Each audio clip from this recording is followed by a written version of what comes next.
councillors. Almighty God, we the representatives of the citizens of the City of Brisbane are assembled here to strive and care for the welfare of our city and all its people. Lord, we ask that you guide us in the decisions we make today. Amen. Brisbane City Council acknowledges this country and its traditional custodians.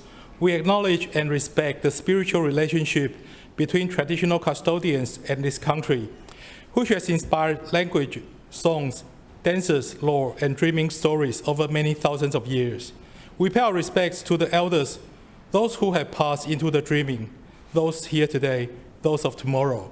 May we continue to peacefully work together in gratitude, respect, and kindness in caring for this country and one another. Please be seated. I declare the meeting open. Are there any apologies? Councillor Gibney. Chair, I advise that Councillors Adams and Councillor Dixon will be absent today, and I move that they be granted a leave of absence from the meeting. Yep, it's moved by Councillor Gibney and seconded by Councillor Aderman that Councillor Adams and Councillor Dixon be granted leave of absence from today's meeting. Those in favour say aye. Aye. Those against say no. That's been passed. Chair, I have an apology. Oh yeah, sorry. Yep. Sorry. Yeah, I wish to advise that Councillor Griffiths will be absent and move that he be granted a leave of absence. Seconded. It's been moved by Councillor Cassidy and seconded by Councillor Collier that Councillor Griffith be granted leave of absence from today's meeting. All those in favour say aye. Aye. Those against say no. The ayes have it. Confirmation of minutes, please. Chair, I move the minutes of the 4,738th, 4,739th, 4,740 and 4,741 meetings of this council held on Tuesday 11th of June 2024, Wednesday the 12th of June 2024 and Thursday the 20th of June 2024 and Thursday the 11th of July 2024 respectively be received, taken as read and confirmed. It is moved by Councillor Gibney and seconded by Councillor Aderman that the minutes of the 4,738, 4,739, 4,740 and 4,741 meetings of Council held on Tuesday 11th June 2024, Wednesday 12th June 2024, Thursday 20th June 2024, and Thursday 11th July 2024, respectively, be received, taken as read and confirmed. All those in favour say aye. Aye. Those against say no. The ayes have it. Question time. Are there any questions of the Lord Mayor or Civic Cabinet Chair of any of the standing committees? Councillor Gibney. Thank you, Chair. My question is to Lord Mayor. Lord Mayor, the federal government has recently announced an inquiry into local government sustainability. Could you please update the chamber on council's submission to the inquiry? Lord Mayor. Thank you, Mr. Chair, and thank you, Councillor Gibney, for the question, because it is something that is particularly important, not just to the residents of Brisbane or to the Brisbane City Council, but the over 500 councils right across Australia who are impacted in a similar way and in a significant way, particularly in recent times, by increased cost pressures, but also a lack of support from the other levels of government that collect by far the most revenue. And so I'd like to, Billy, table a copy of our submission to the Parliamentary Inquiry into Local Government Sustainability. This particular submission is very detailed and covers some of the many factors that we're calling on the federal government to consider through this committee of inquiry. In particular, it talks about the investment that Brisbane residents, through their rates, are making towards responsibilities of other levels of government. In particular, investing around $140 million a year in operating and subsidising the cost of public transport in Brisbane. The provision of childhood vaccinations, with council funding 65% of the cost of the delivery of immunisations. We also know that there's been amendments to legislation for council to take responsibility of the management of fire ants when it comes to council land from the 1st of July.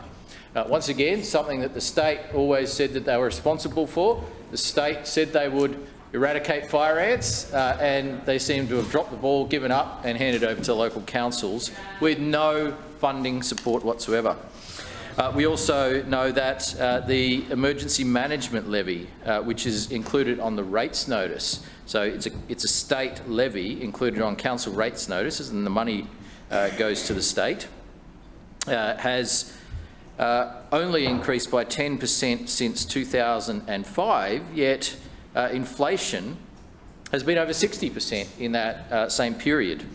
There's a whole range of things that we have raised in this submission. We've talked about our investment in major transport infrastructure, and that's not just projects like the Brisbane Metro, but also new bridges, road upgrades that anywhere else would be done by state and federal governments. And the fact that when there is federal support for these projects, and we appreciate that federal or state support, it's interesting when you see a state and federal project like, say, the Coomera Connector or highway upgrades on the Bruce or the M1. If the project cost goes up due to inflation, then the federal government stumps up more money to help the state government deal with that cost increase. Yet if it's a council project, oh, sorry, you're on your own. The cost has gone up, our grant stays the same, see you later. But quite happy to turn up to media ops on those projects and claim the credit. So we're simply asking for the same treatment that state governments get and other major delivery partners from the federal government, where there's cost escalations and where that's where there's projects that are very important that are under pressure, that we see appropriate increases in the contributions from other levels of government to those projects. Now, if you look at the growth in revenue of different levels of government, if you look at the 10 years between 2012, 2013 financial year to 2021-22 financial year, Australian government revenues over that 10-year period have grown by 65%. Queensland government revenues have grown by 74%, and council revenues have only grown by 46%. So once again, we're seeing the other levels of government grow their revenue significantly. Councils are not doing the same. We're working hard to keep rates low, but we're not seeing appropriate funding support from those other levels of government to help us with the cost impacts. And that includes things like the financial assistance grants, which come from the Australian government. That grant was frozen for a number of years, and even since then they've changed the methodology so that Brisbane misses out and has a reduced funding allocation compared to other councils. And so there's a whole range of things that are going on here that are impacting Brisbane and other councils. We know that local government collects only 3% of taxes in the country, with the rest of it being collected by state and federal governments, and in fact federal government collecting over 80% of all tax revenue. The costs facing local government, just in the last 2 years alone, so last year and this year, the costs facing local government, and this is LGAQ's sorry, figures, Lome, your have been time has expired. 11.3% increase. Further questions? Councillor Kim. Thank you, Chair. My question is to the City Planning and Suburban Renewal Chair, Councillor Adam Allen. You've said the answer to Brisbane's housing crisis is to increase density, having released plans for precincts at Stones Corner and Kurilpa. It's now been 434 days since Kurilpa was announced. As of today, how many new homes have been delivered as part of the changes, and can you confirm it's reduced rental prices in the area? Thanks, Chair. Councillor Allen. Thank you, Mr Chair, and thank you to Councillor Kim for the question.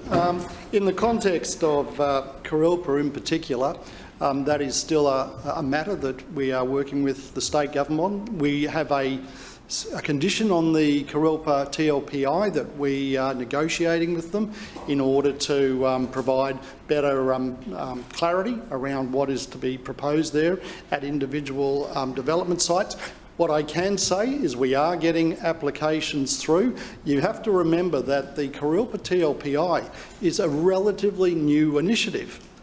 It takes a long time for a developer site and also to then put together a planning scheme that actually will give rise to an approval. So the approval process on a new development down there isn't going to happen in 12 or 18 months. These can take a long time to bring to fruition. So that's a key consideration at the moment. And I'm interested that, you know, this TLPI is actually a state government TLPI, and Councillor Kim is directing the question to me, asking about a TLPI that is actually the state government's TLPI.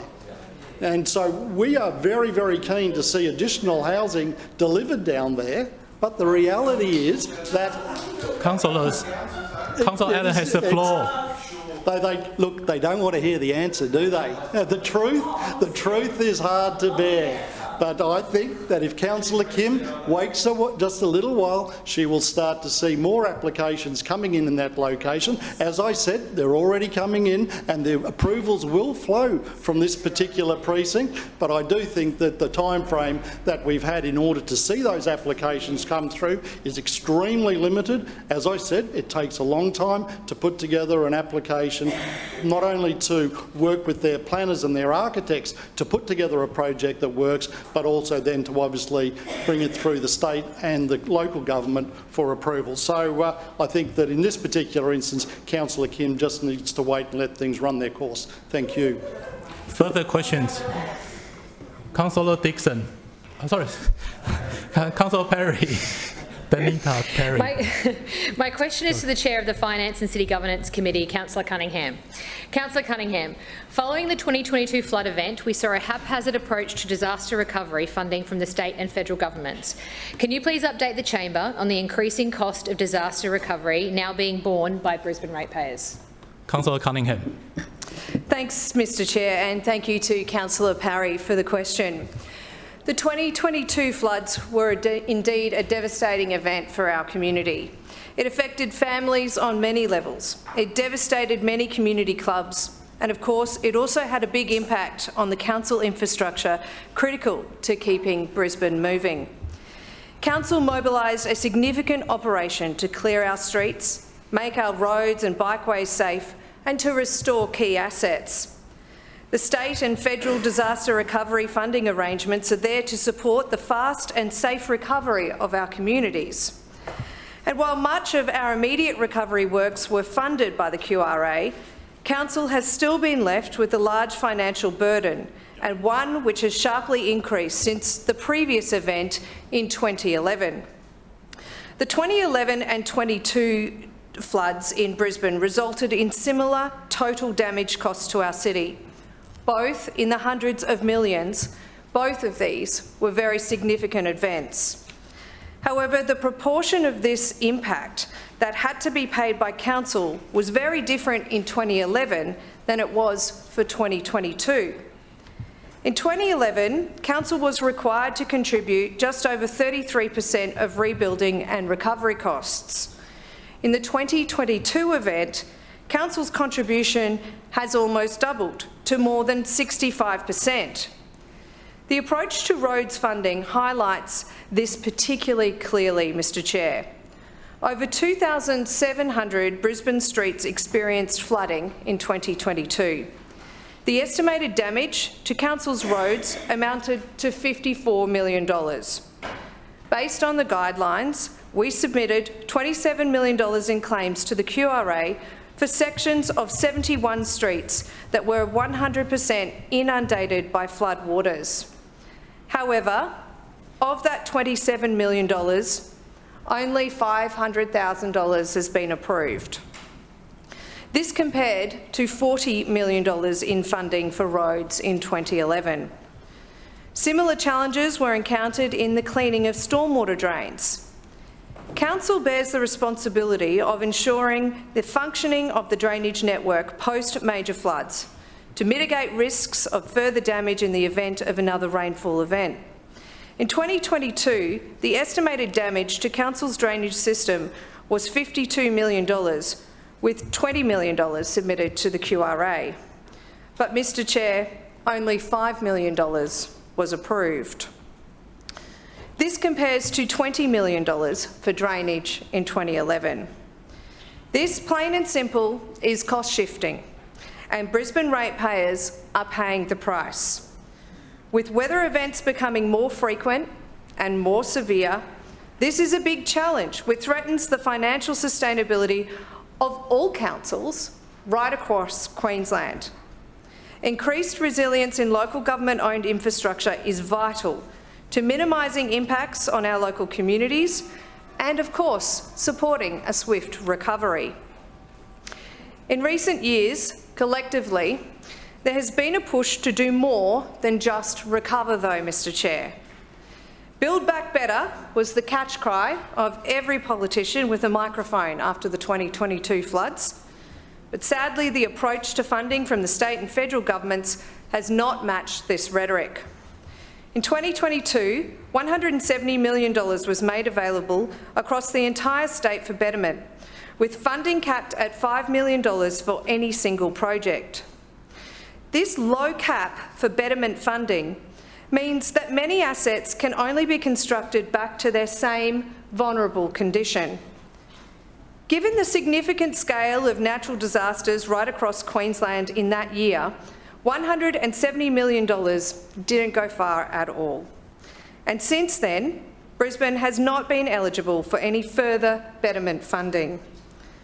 To make matters worse, the current disaster recovery funding arrangements are systematically biased against betterment or improved resilience, instead favouring rebuilding like-for-like infrastructure that may be then destroyed in repeated disaster events.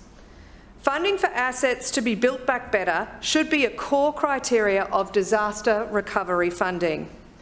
Mr Chair, we are pushing for reform and advocating for a change in this space. We need the cost shifting to stop and for consistent, clear, reasonable... Councillor Cunningham, your time has expired. Further questions? Councillor Cassidy. Oh, thanks very much, Deputy Chair. My question is to the City Planning and Suburban Renewal Chair, Councillor Adam Allen. Councillor Allen, Brisbane's Housing Supply Action Plan was released almost a year ago. The Lord Mayor said at the time that it would result in more homes sooner. That was his quote. The Lord Mayor said we needed to see 8,500 new homes built a year to keep up with demand.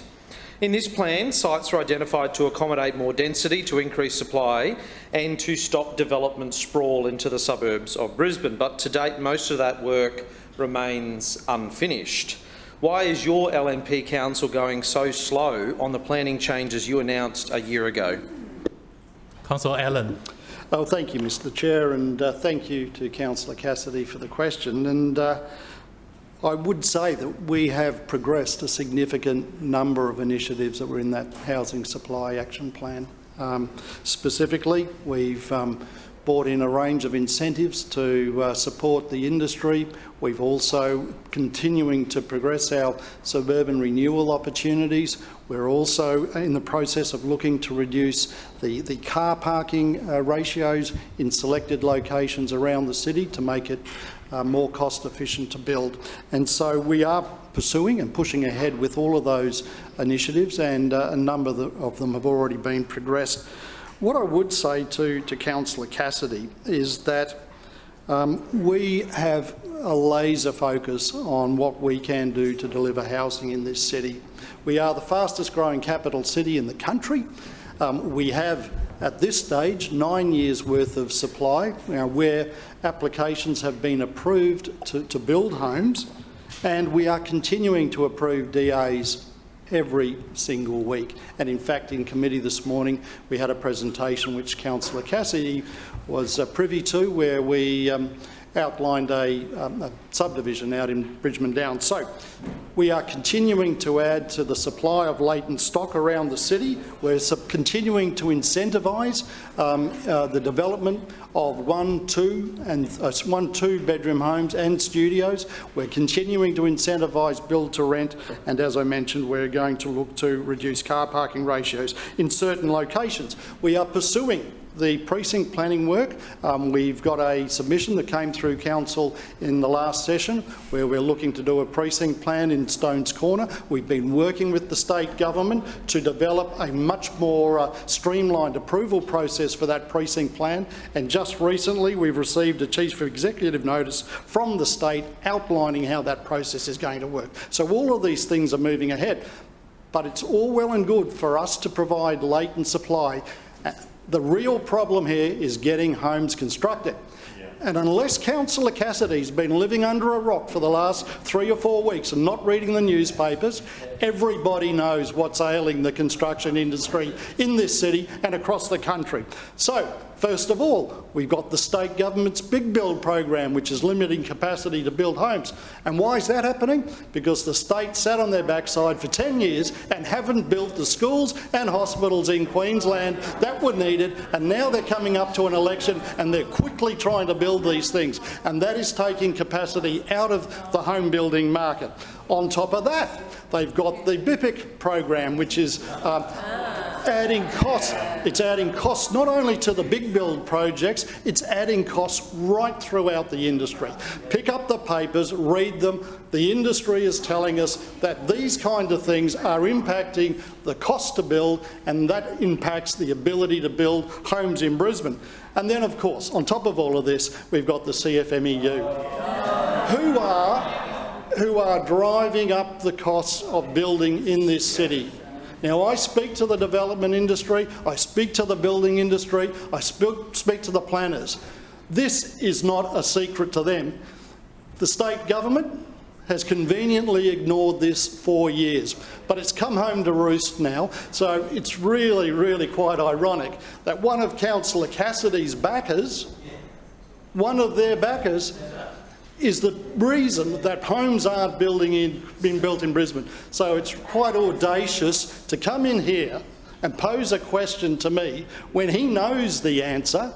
So really what Councillor Cassidy can do is, if he wants to see more homes built in Brisbane, he can go and talk to some of his state colleagues, he can talk to some of his union mates, and they can start to free up the bottleneck that they've created in this city, which is stymieing the development of houses. We are doing everything we can to make sure that that supply is there, but there are real impediments to the industry in building this, and as I said, it's quite audacious that Councillor Cassidy should come into this chamber and pose that question to me when he knows damn well what the issues are. Thank you, Mr Chair. Thank you. Further questions? Councillor Toomey. Thank you, Mr Deputy Chair. My question is to the Chair of the Infrastructure Committee, Councillor Wines. Councillor Wines, since 2019, Council has been undertaking restoration work on the Story Bridge to ensure its continued longevity. Can you update the Chamber on support that Council will be seeking for the next stage of the restoration of Brisbane's most iconic bridge? Councillor Wines. Thank you, Councillor Toomey. Thank you, Mr Chair, I should say. Thank you to Councillor Toomey for the question. And can I begin by saying that he's right in identifying that the Schrinner Council has invested heavily in the restoration of the Story Bridge, an iconic structure which has served our city well for more than 80 years. And if properly restored, will be able to serve this city for another 80 to 100 years. Maintaining our roads and bridges in this city is a fundamental part of our ongoing plan to keep Brisbane moving. And many people may not know this, but the bridge's construction was completed in 1940 by the Queensland Government and was handed to Council in 1947. To speak to the point about recent restoration works, Council has invested approximately $78 million in the Story Bridge since 2019 through the Story Bridge Restoration Project. This is a massive investment required to ensure that the longevity and ongoing use of what is not just an iconic structure, but an invaluable transport link for South East Queensland. But following a review undertaken last year, it has become increasingly clear that the scope, scale and cost of delivering a fulsome restoration of this bridge will require the partnership of the state and/or federal governments to ensure the Story Bridge gets the restoration worthy of its importance. The Story Bridge carries more than 100,000 vehicles per day and accounts for about 43% of all free inner-city river crossings each day. This heavy usage, combined with exposure to the elements, means that without intervention, the bridge's life will come to its end at the planned 100-year conclusion when it was built in 1940.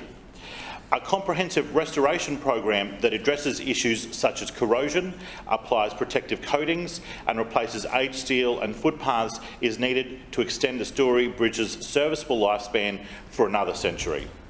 When work started on what was initially planned to be painting and minor repairs, it became apparent that far more extensive work was to be required.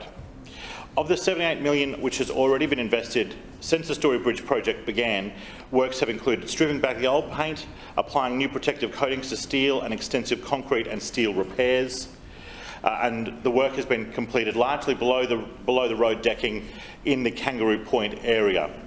The next sections will be over water or in the superstructure, which will be far more complicated. While costly, we know delivering a comprehensive restoration program is far more cost-effective than the alternative of replacing the bridge to a potential cost of billions of dollars. For comparison, the delivery of these sorts of projects in other jurisdictions. A bridge the size of the Story Bridge is typically the property of a state or federal government. And when it comes to comparable bridges around the world, projects of this scale have had significant national government support. The Story Bridge's sister bridge, the Montreal Harbour Bridge or the Jacques Cartier Bridge, which opened in 1930, has had a series of major repairs and restorations beginning in the early 2000s, including full deck replacement to extend the lifespan of the bridge that was funded by the National Government of Canada. That government, the Canadian government, not the Quebecan government, but the Canadian government provided $120 million Canadian or $134 million Australian in 2018 to deliver infrastructure improvements around the bridge, in addition to $96 million Canadian dollars or $107 million Australian dollars for reinforcement works on the bridge to extend its life to merely to 2027. And that means the Canadian government has provided more than $200 million in pre-COVID price escalation dollars to a comparable structural project. Closer to home, the Sydney Harbour Bridge restoration works, which are the responsibility of the New South Wales Government, were the recipient of a federal grant of $45.2 million in the budget of 23-24 to deliver restoration works on that bridge. And also, by comparison, let us not forget that the Miles Government has committed $700 million to provide an extra 2 lanes to connect Bribie Island to the mainland for a cost comparison. A full restoration of the iconic bridge will mean another century of life for that critical piece of infrastructure, and the Srina Council is committed to spending within its means so we don't add unnecessary costs onto residents now and into the future. We're committed to getting our fair share for ratepayers by securing a funding partnership comparable to other bridge relationships that I've discussed earlier, and we have engaged the federal government and written to seek $4.5 million of funding through their major projects business case fund to develop a further business case for the long-term restoration of that bridge. We are hoping to achieve a partnership with all 3 levels of government to restore Brisbane's most iconic structure and a national icon. Yep. Councillor Chongwa. Thank you, Chair. I rise to ask the Lord Mayor, through the Chair, a question regarding the rehabilitation of Mount Cootha Quarry. I quote the Lord Mayor from a 7 News online story published on the 1st of August in response to a design by local urban design agency Prax for the Mount Cootha Quarry. This design included both a hotel and a zip line, amongst other features.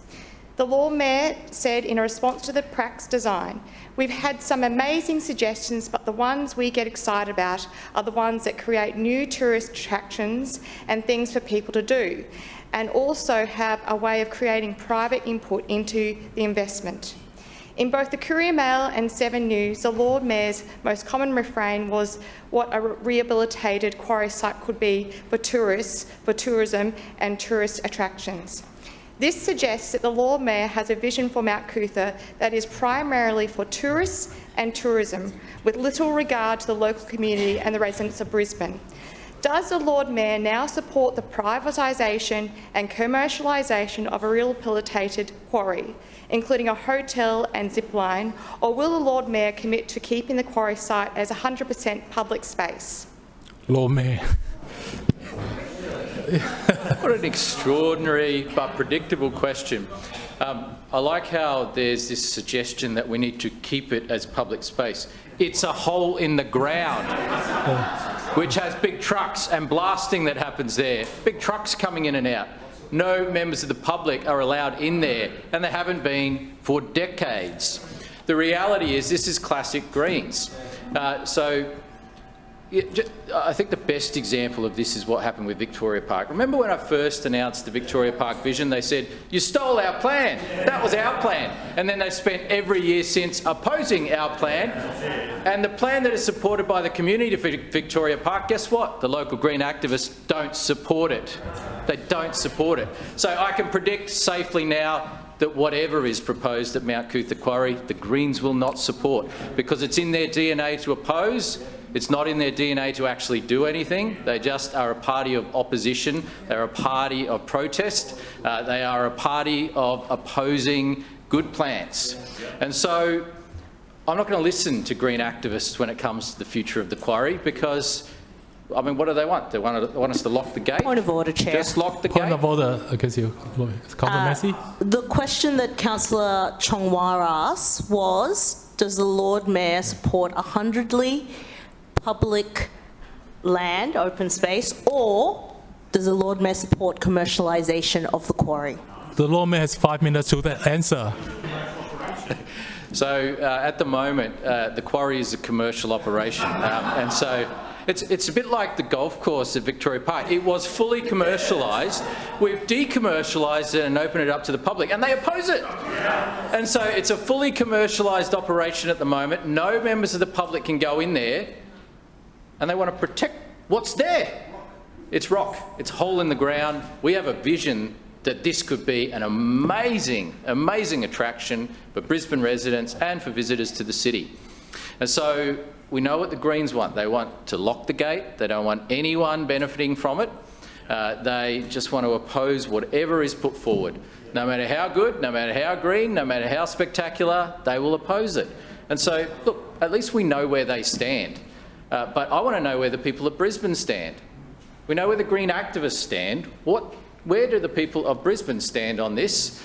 And we know with the example with Victoria Park is that while the Green activists opposed it all the way through and they continue to oppose it this day, the people of Brisbane support the plan for Victoria Park. And guess what? In recent weeks, the state and federal Labor governments support our plan for Victoria Park too.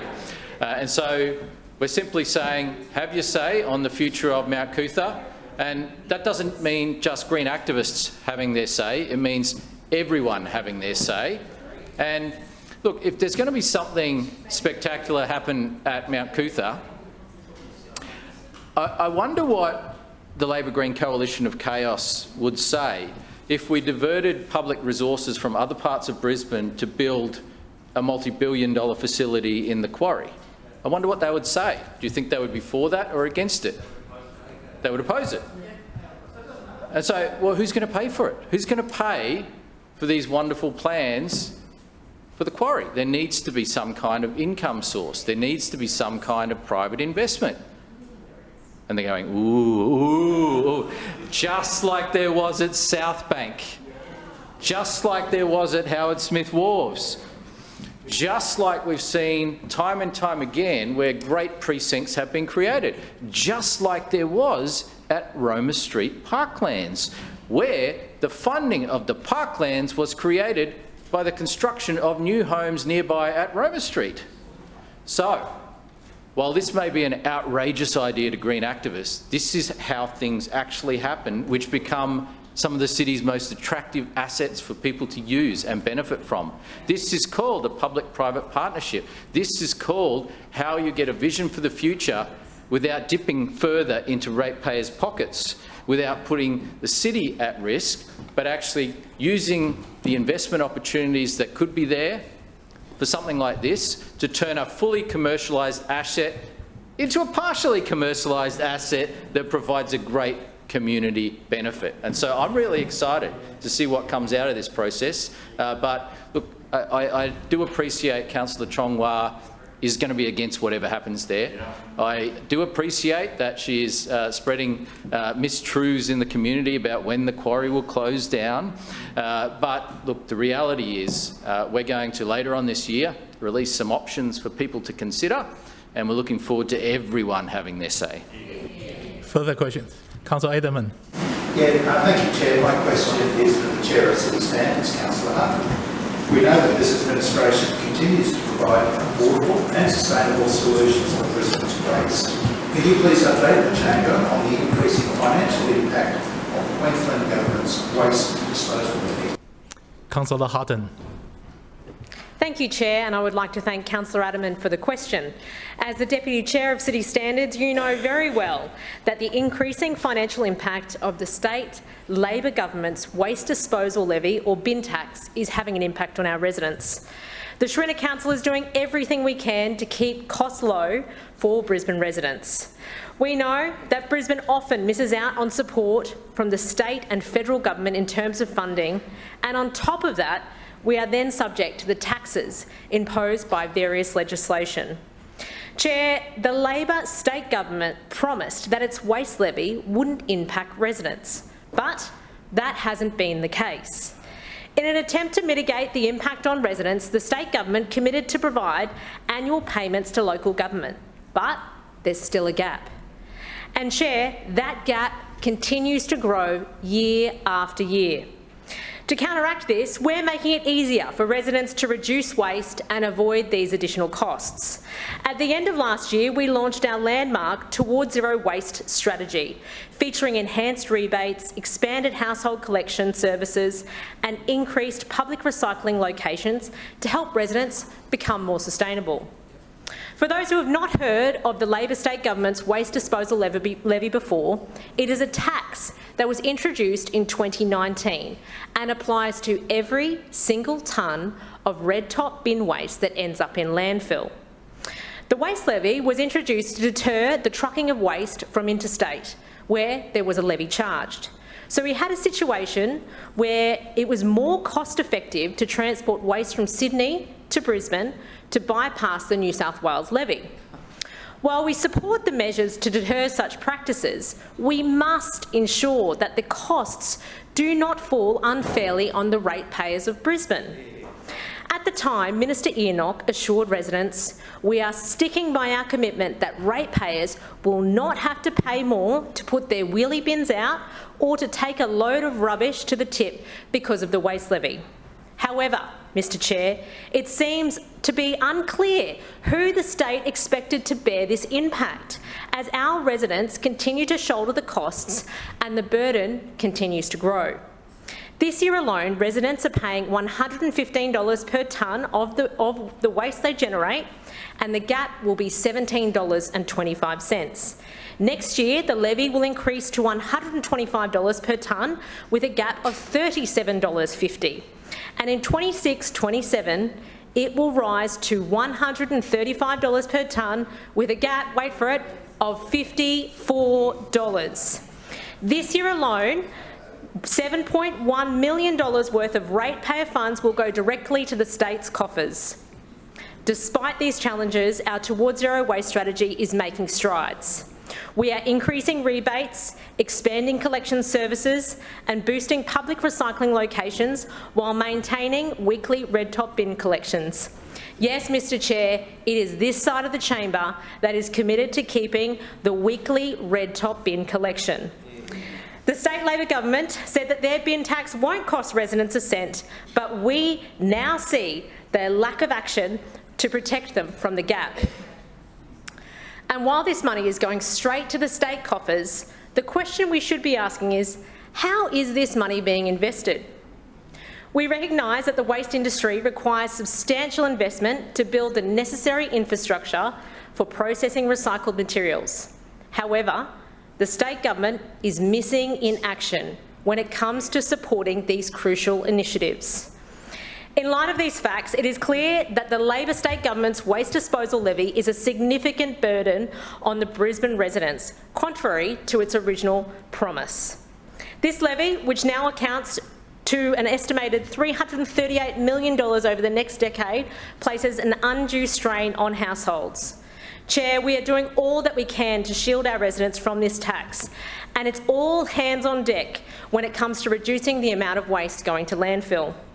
Our goal to reduce landfill includes many initiatives and trials, including our rollout of larger recycling bins to homes across Brisbane, our discounts and incentives to provide green bins across the city, our rebates for home compost and worm farms, our rebates for incinerators and food waste dehydrators, and our continued investment in community composting hubs. These initiatives are designed to reduce the financial impact on our residents while promoting sustainable waste management practices. By investing in these programs, we are not only helping to mitigate costs associated with the waste levy. Councillor Houghton, your time has expired. Thank you, Further Chair. questions? Councillor Collier. Thanks very much, Chair. My question is to the Lord Mayor. Underwhelmingly, we've received confirmation from the CEO that the first Brisbane Metro stage to be rolled out on the 21st of October will run on existing Route 169 and maintain the same frequency as the current service.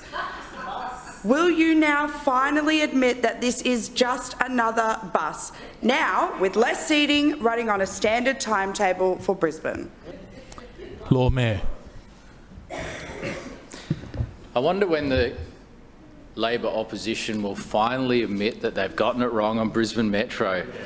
Not just at the last election, but the election before, not just when they decided to criticise it because it wasn't their idea, and not just when both the... Point of order. Councillor Johnston? Yes, Mr Deputy Chairman. The meeting's local law require the Lord Mayor to answer the question. He's not supposed to debate the question. Well, the Lord Mayor has 5 minutes, so Lord Mayor. The Labor Defence Force is in action. Point of order.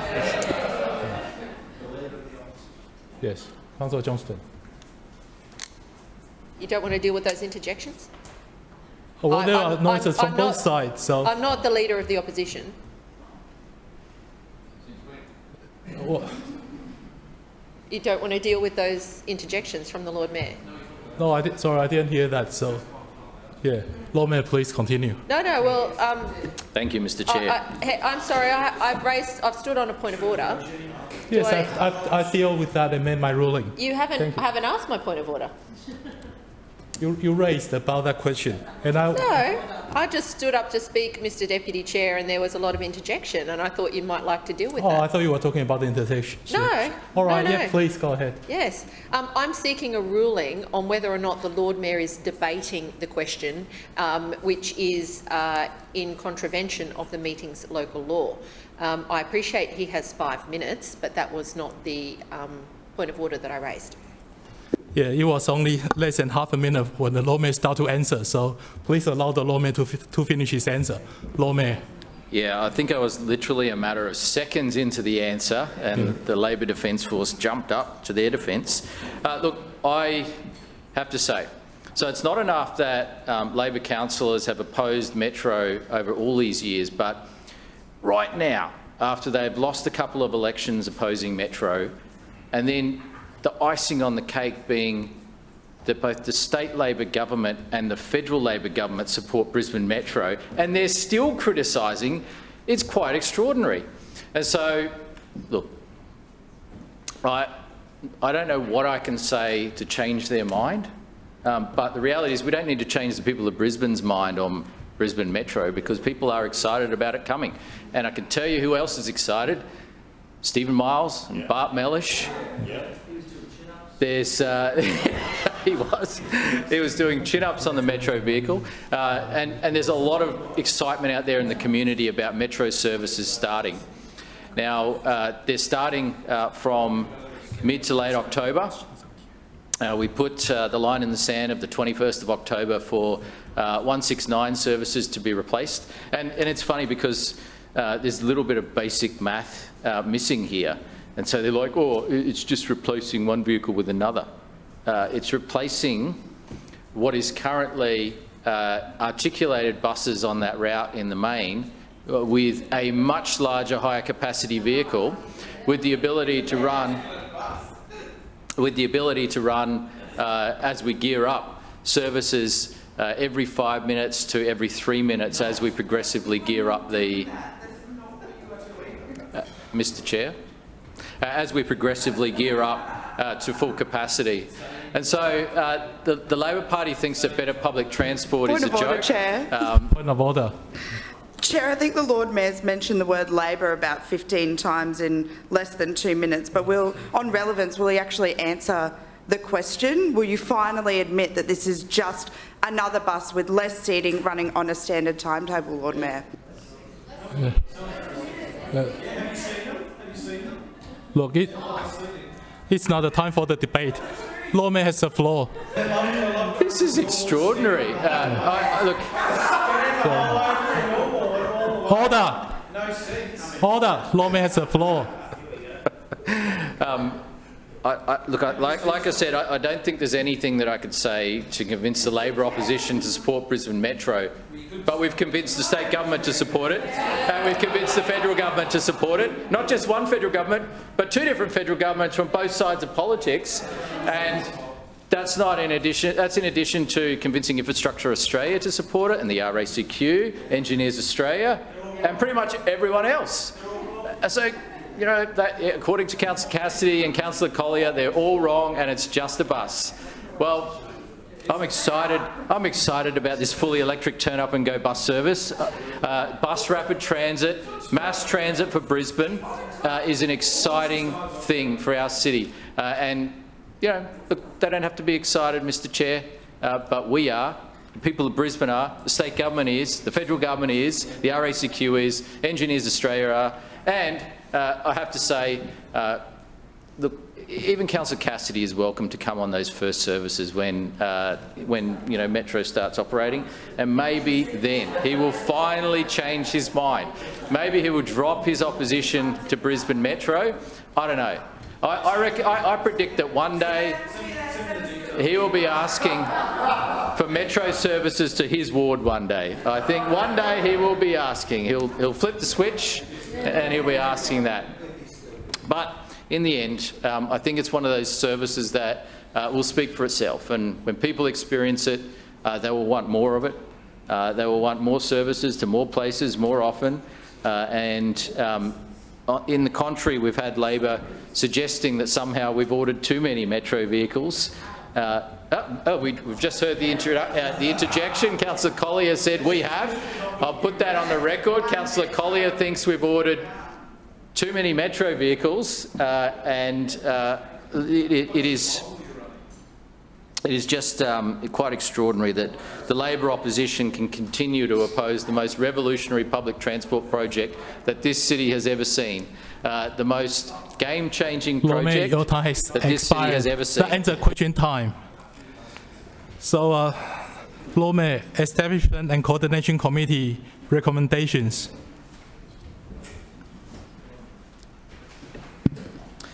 Mr Chair, I move the report of the recommendations of the Establishment and Coordination Committee during the winter recess 2024 on matters usually considered by that committee be adopted. Seconded. It was moved by the Lord Mayor, seconded by Councillor Wines. The report of the recommendations of the Establishment and Coordination Committee during the winter recess 2024 on matters usually considered by that committee be adopted. Lord Mayor. Point of order. Point of order. Yep. Yes, thank you. Mr Deputy Chairman, I move that items C, D and E are taken seriatim for debate and voting purposes. Items A, B and F are taken seriatim for debate and voting purposes. And item G is taken seriatim for debate and voting purposes. So there are 3 blocks. C, D, E, the first block, second block A, B, F, and the third G.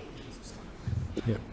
So it's moved that item C, D, E move in a seriatim for debating purpose, A, B, F for voting purpose, and G for both debate and voting purposes. Yep. Yep. So, yep. Debate on ABF. Yep.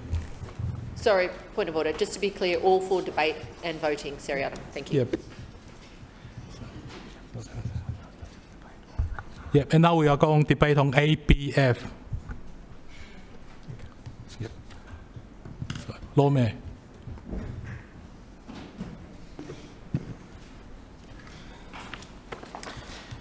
Thank you, Mr Chair. Before I move on to the items in front of us, I wanted to deal with the extraordinary scenes we've seen in Council today. Every time there's a recess of Council, I think that the opposition will come back with a renewed vigour and a different strategy. And every time I'm disappointed that they double down on the same failed strategy.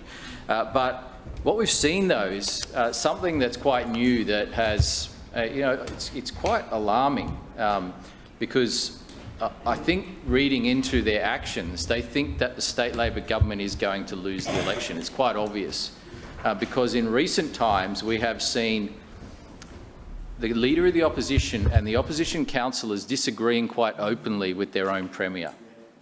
So a few weeks ago, the Labor Premier, Stephen Miles, when he signed the new deal for public transport in Brisbane, said it's a good deal for Brisbane. And Councillor Cassidy said it's a dud deal for Brisbane, disagreeing blatantly and openly with his state leader, with his state Premier. We see examples raised in this meeting where Labor criticised the Kurilpa TLPI. This is the TLPI personally introduced by Stephen Miles with the support of his government to help respond to the housing crisis, and Labor's now criticising that.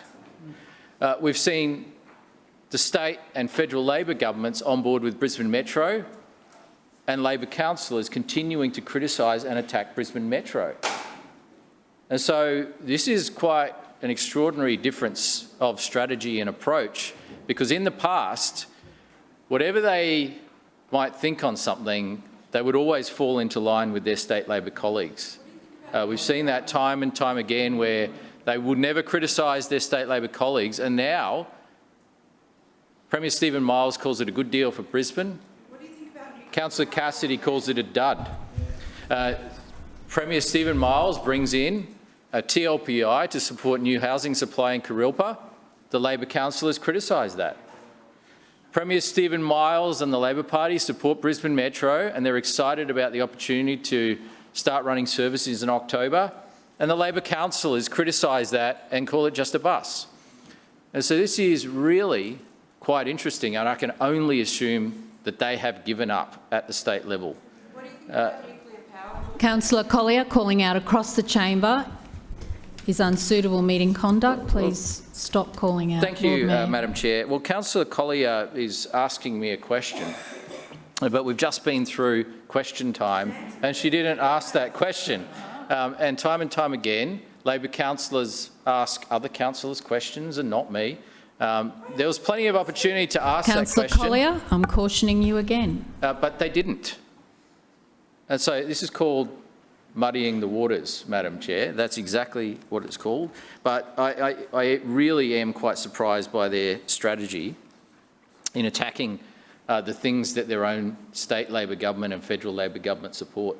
It is quite interesting. As I usually do, I want to talk about the lighting up of assets as we support a whole range of activities happening in our community, and particularly community causes as well. Last night, the Story Bridge was lit up blue, gold and maroon to support our Brisbane Lions women's team for the launch of the 2024 AFL Women's Season. This week is National Stroke Week, and tonight our assets will be lit up in blue and green to show our support for the Stroke Foundation's annual awareness campaign. This week is also National Eosinophilic Week, and on Wednesday and Thursday nights, Brisbane City Hall and the Story Bridge and the Victoria Bridge will be lit up in pink and purple to shine a light on this disease which affects the white blood cells. On Saturday, our assets will be lit up in green and gold to support the Wallabies against the Springboks at Suncorp Stadium. And on Sunday, they'll be lit up green to support. What's green? Actually, no. That's a wrong question to ask. What's coming next week? No? The ECA. That's it. Councillor Wines, well done. So green to support the ECA. That's good green. Good green. Today we announced the opening of our Safer Suburbs grants, and this is an opportunity for community groups on council land to apply for funding of up to $10,000 each for them to bolster their security. We know that many clubs are being impacted by theft and vandalism, and this is our way of doing our part to support them. I was out with Councillor Parry this morning at the Chermside Bowls Club, and the Chermside Bowls Club earlier this year was robbed, and they had money stolen directly from the till, and with security, they had 6-year-old security cameras, so quite old technology, but with that security system they had in place, they were able to get footage of the offender, who was then later caught and put into the justice system. Whatever happened in the justice system, I'm not sure, but certainly it enabled the police to catch the offender, identify the offender, and Chermside Bowls Club is one of many organisations that is looking to the opportunity to upgrade their security further. And that could involve newer, more high-resolution security cameras. It could involve new locks, screening, improved patrol services and alarm systems. So there's a range of opportunities there for people to take advantage of in our sports and community clubs. I touched on this earlier, but we had a great announcement from the federal and state governments on the SEQ Livability Fund in the South East Queensland City deal. And as a result of our advocacy and as our advocacy as part of the South East Queensland City deal and our application, we were successful in getting $80 million in funding from the state and federal government to put towards Victoria Park, which is a wonderful thing. Now, we know that the Labor Party wants to cancel the Victoria Park project. We know that the Greens don't support the Victoria Park project, but we do. And now the state Labor government does, and now the federal Labor government does, and it'll be a wonderful, wonderful thing for the community. And so together, we'll be investing $40 million three ways: $40 million from council, $40 million from the state, $40 million from the federal government to roll out our improvements in Victoria Park. And so this particular funding round will see a significant investment in projects that we're aiming to complete by mid-2027. And so we're really excited to see that roll out. And thank you to Councillor Davis for her stewardship of the project and her passion, and for making sure that the documentation we submitted for this was successful in being approved. We also had we had a whole range of Brisbane sporting and community clubs here in City Hall recently to celebrate the Lord Mayor's Better Suburbs Grants program and the funding that has been received through that program since it was first launched, more than $7 million since 2021. And last month we announced the distribution of another $400,000 to 50 different not-for-profit groups through Lord Mayor's Better Suburbs grants. Also, we've had City Cat services commence from Howard Smith Wharves in recent times as well, and they have been going gangbusters. There's been an increase in patronage through that terminal of 500% compared to when it was just the kitty cats or the city hopper. And so people really were demanding City Cat services, and it's been really successful, and we're happy to see that improvement. Now, in terms of the different items, so just confirming, Mr. Chair, item A, B and F, oh sorry, Madam Chair, in the first package, is that right? Yeah, okay. So item A is the SCP for landscape construction and associated services. This is our panel of suppliers that provide hard and soft landscaping services to supplement council's internal teams when required. Council typically uses this panel for planned work such as picnic nodes, retaining walls, park furniture and general horticultural activities. And the expenditure is anticipated to be in the order of $130 million over the potential maximum 8-year term. Once again, reflective of our significant investment in our parkland and green space network, and the current panel of contractors will expire on the 30th of April next year, and obviously we're seeking to renew that panel. Item B is the contracts and tendering report for May 2024. 16 out of 17 contracts were awarded to local suppliers, being 94% of contracts. So far this year, 222 contracts have been awarded to local suppliers, being 87% of all contracts, and a total spend of $1.5 billion with local Lord Mayor, suppliers. your time has expired. Move for an extension. There's been moved for an extension by Councillor Cunningham and seconded by Councillor Toomey. All those in favour say aye. Aye. Those against, no. The ayes have it. Lord Mayor.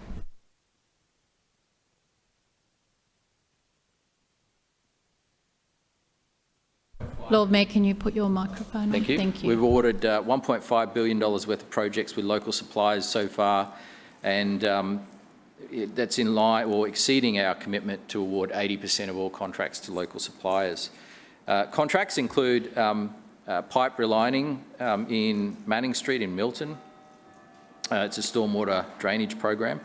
Packages 20, 21, 22 and 23 of the voluntary home buyback scheme, as well as the renewal of multiple insurance policies protecting our city cats, ferry terminals and public art, amongst other things. Just moving through to item F. F is the report of the Audit Committee held on the 6th of June. This committee is responsible for reviewing and advising on Council's internal and external financial reporting, including accounting policies, the scope of work for the performance and action of Council's internal and external auditors, the identification, effectiveness and maintenance of controls and systems to safeguard operational risks, including its financial and physical resources. And this committee provides independent oversight of Council's internal controls, a role which it does effectively and a role that we are grateful for. The committee was briefed by the Acting CEO, the CFO, Chief Internal Auditor and the Chief Information Officer on a range of matters. As always, the Queensland Audit Office was represented at the meeting and provided an update. Thank the committee for their continued service. Thank you, Lord Mayor. Further speakers. Councillor Cassidy. Thank you, Chair. I rise to speak on these three items and just ask that item... Actually, this is A, B and F. Yeah, that's fine. So starting with A, the Stores Board submission, then B, contracts, and then Audit Committee, that's right. Surprised at the Lord Mayor's performance, I have to say, during introducing his E&C report today. He only managed to speak about us for 3 or 4 minutes, I think. A bit lacklustre. I guess the part-time nature of his role now here in Brisbane has really kicked in. And what we're seeing before us today in these E&C reports, we're debating A, B and F at the moment, is pretty light on. Pretty light on. No E&C meetings and recess, councillors away on holidays. A break is fair enough. That's why there's deputy chairs of committees to be able to attend E&C meetings when the chairs aren't around. But no, they just decided this Lord Mayor decided that he didn't want to have any meetings with other LNP councillors during recess in E&C. And we're seeing the result of that. There's no extra recess items coming through here today, and as we see with the contracts and tendering documents, which we're debating from May, so this is well before the end of the last financial year, this part-time council has really just run out of puff.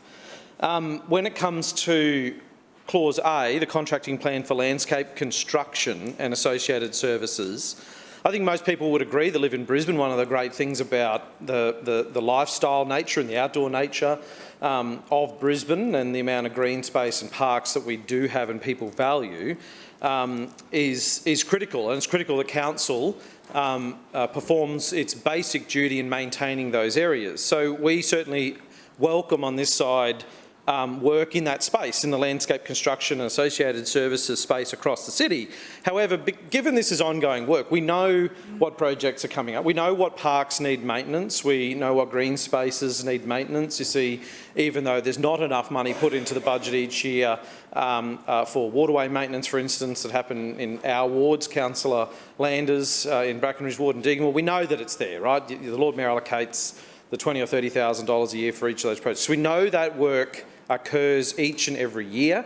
the sort of maintenance that's required in our green spaces and our parks. So this is ongoing work that's well planned out in advance. So we do have questions around why these contracts, again, need to be so large, why so much of this work needs to be contracted out.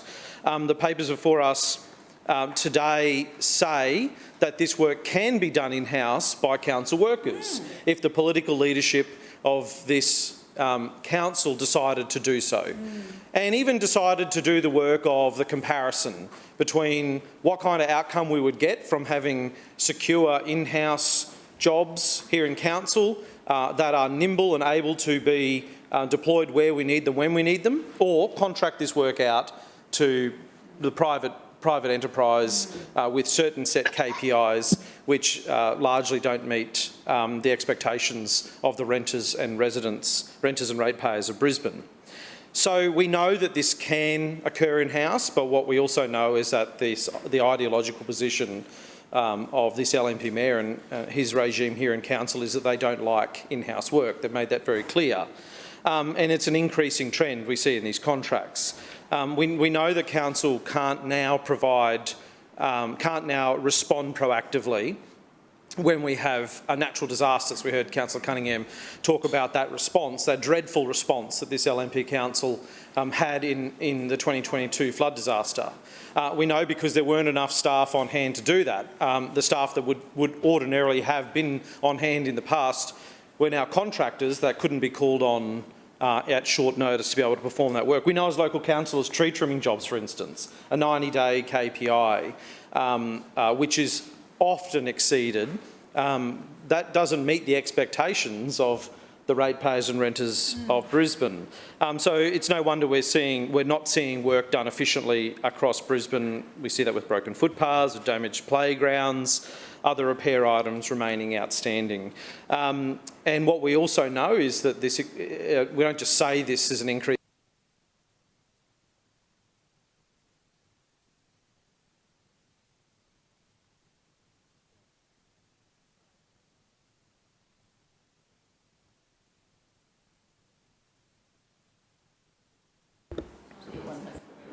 We're back on.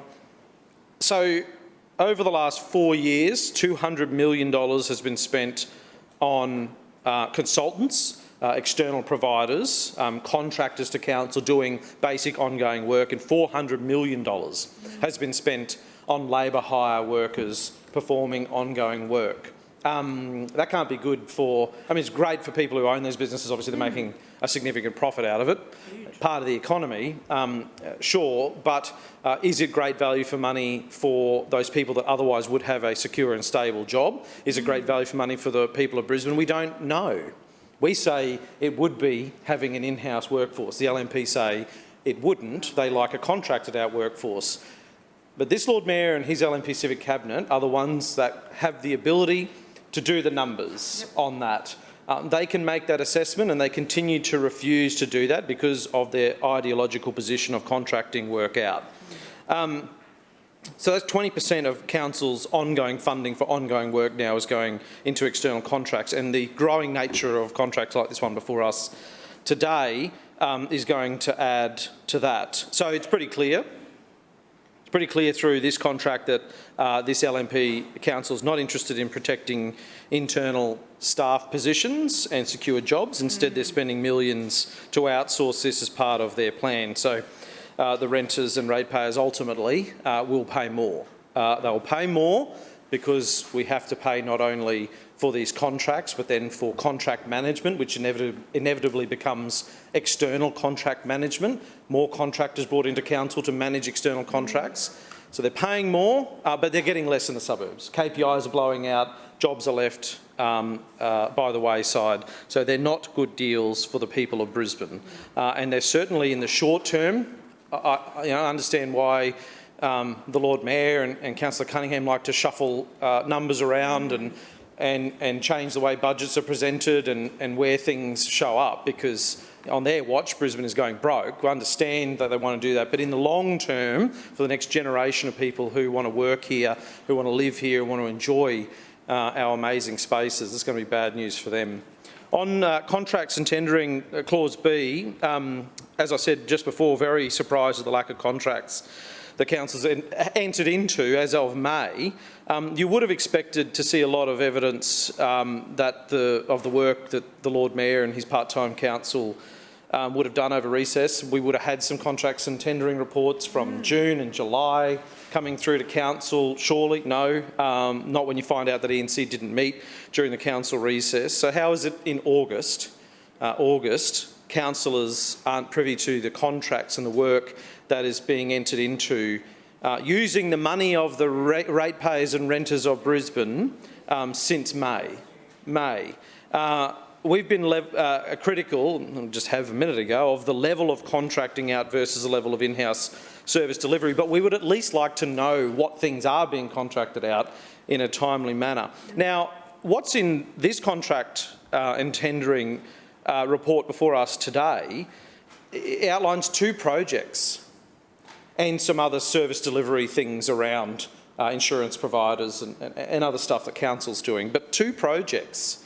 That's all it is, a pipe relining and a playground, and not a particularly big playground. It's $200,000, I assume that might be CEF, and 1 pipe relining project. So things must be pretty dire.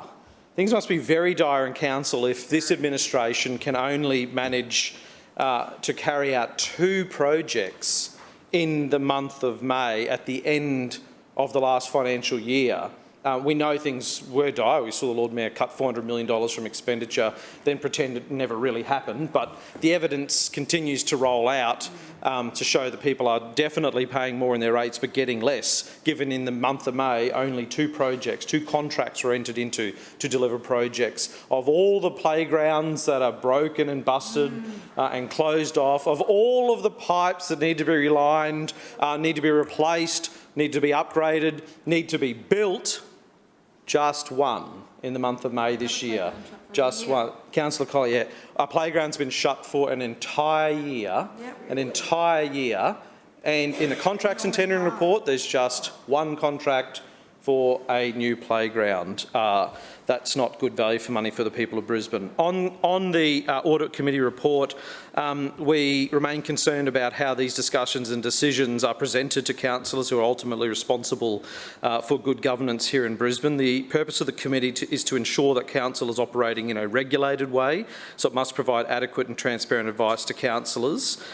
We support the work that those members of the Audit Committee do, but we would just love to know what it is. What are they discussing, what decisions they're making, and what council, this administration, is doing in response to those things. And again, it's not good enough.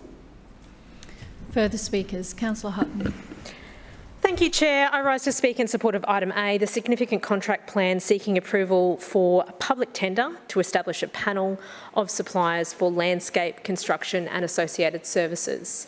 We just heard Councillor Cassidy criticise our team in regards to item B for not bringing enough contracts through and then criticising us for contracting out items in item A. So I'm just a little bit confused about what he is actually wanting us to do. We have got this contract before us in item A with specialist services. This is not something within our teams. They cannot, I just hear all this chatter across the room, Councillor. Thank you, councillors. If you have a private conversation to have, please step outside so that Councillor Hutton can be heard. Thank you, Councillor Hutton. Thank you, Chair. But what I did want to say is one thing that we can agree on with Councillor Cassidy is that in item A, it is critical work. But the critical work that we have on offer here is not skills that we have within our current teams. So as we understand, Brisbane is Australia's lifestyle capital, and our record of enhancing and maintaining our park assets has shaped our vibrant and accessible landscapes. Team Schrinner is committed to making Brisbane's lifestyle even better, and we know that through our landscaping assets, whether it be garden beds in a park or a much-loved dola in your community, are vital to provide spaces for recreation, relaxation, and for residents to connect with nature. This panel arrangement complements our internal workforce, supplementing Council's capacity when required, particularly with specialist services associated with both soft and hard landscapes. The services required under this contract are diverse, including hard landscaping elements like shelters, paths and street furniture, as well as soft landscaping activities, such as the establishment of garden beds or horticultural work. For instance, the construction of the dog-off-leash area in Kawartha Street, St Lucia, included the installation of a shelter with associated furniture, exemplifies the type of projects delivered under this arrangement. Or the upgrade of the wood barbecue to an electric cooktop at Currawonga Park in Oxley was successfully completed through this panel. The current contract is set to expire in April 2025, requiring the establishment of a new arrangement to ensure the continuity of these services. This significant contract plan introduces a more structured and efficient procurement process by consolidating the original 4 categories into 2. Category 1 for landscaping construction and Category 2 for fencing and fence repairs. Category 1 will cover a wide range of landscape construction projects varying in size and scope. The site-specific requirements will impact cost drivers with competitive quoting from a panel of suppliers ensuring cost-efficient solutions. Category 2 will focus on fencing and fence repairs, with price based on a lump sum and a schedule of rates for commonly required services. This approach will enable us to manage high volumes of low-value engagements efficiently, improving cost outcomes and productivity. This streamlining will enhance our ability to attract high-quality suppliers and reduce contract management costs. It's also important to note that this contract also explores the opportunity to reduce construction waste and reuse materials where appropriate. By streamlining our categories, optimising supplier engagement, prioritising efficiencies and environmental sustainability, this contract will ensure the delivery of high-quality, cost-effective services to the residents of Brisbane.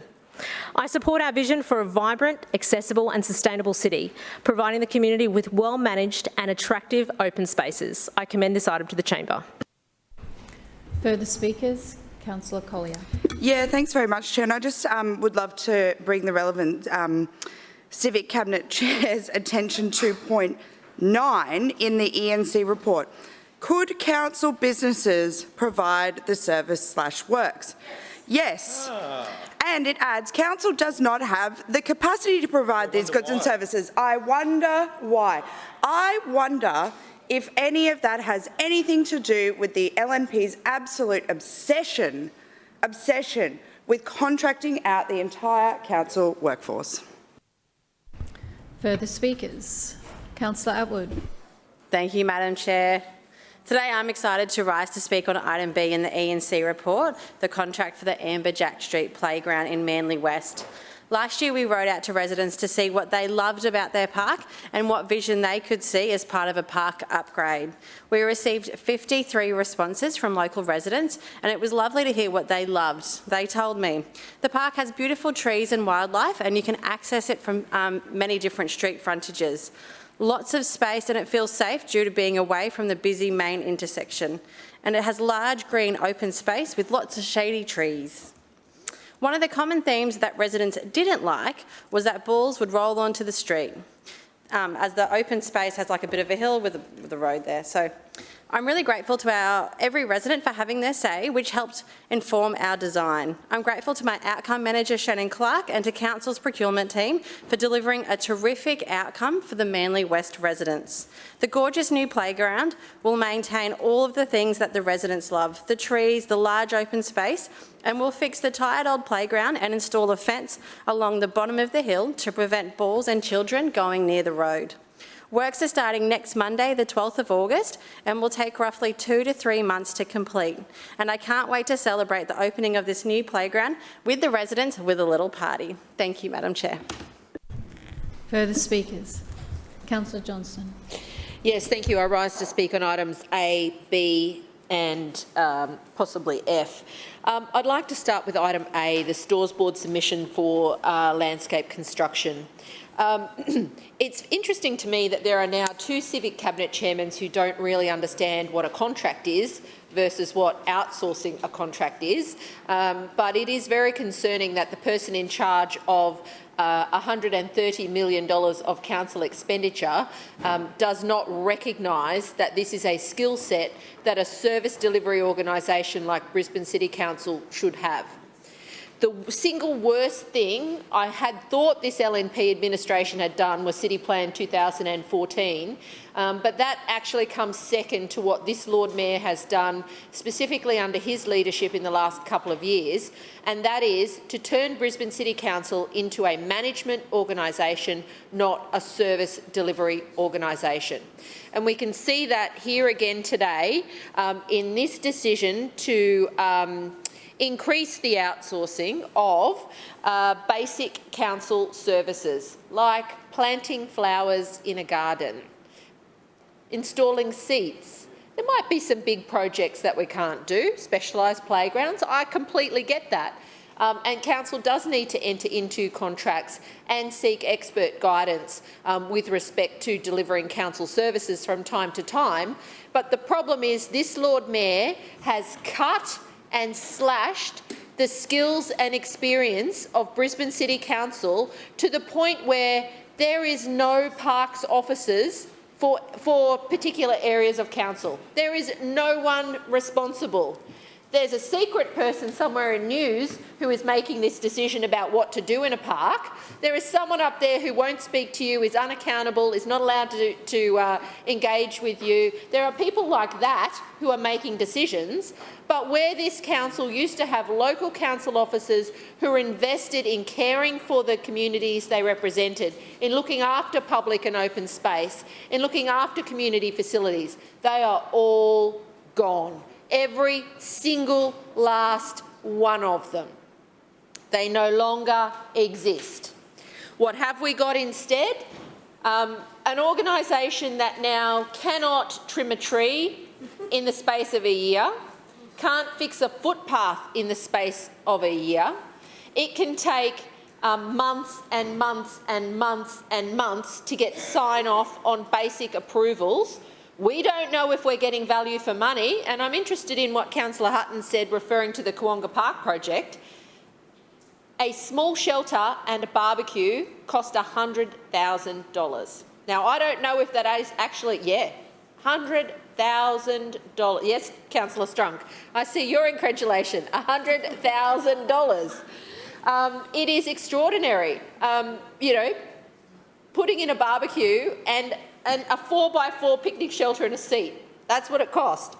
All because it was outsourced. Now, we used to have council officers who would do this. They used to have apprentices who would learn their skills and their trade and come through. We used to have staff in council who could deliver for local communities. They lived in the community. They worked for the community. They took pride in the work that they did.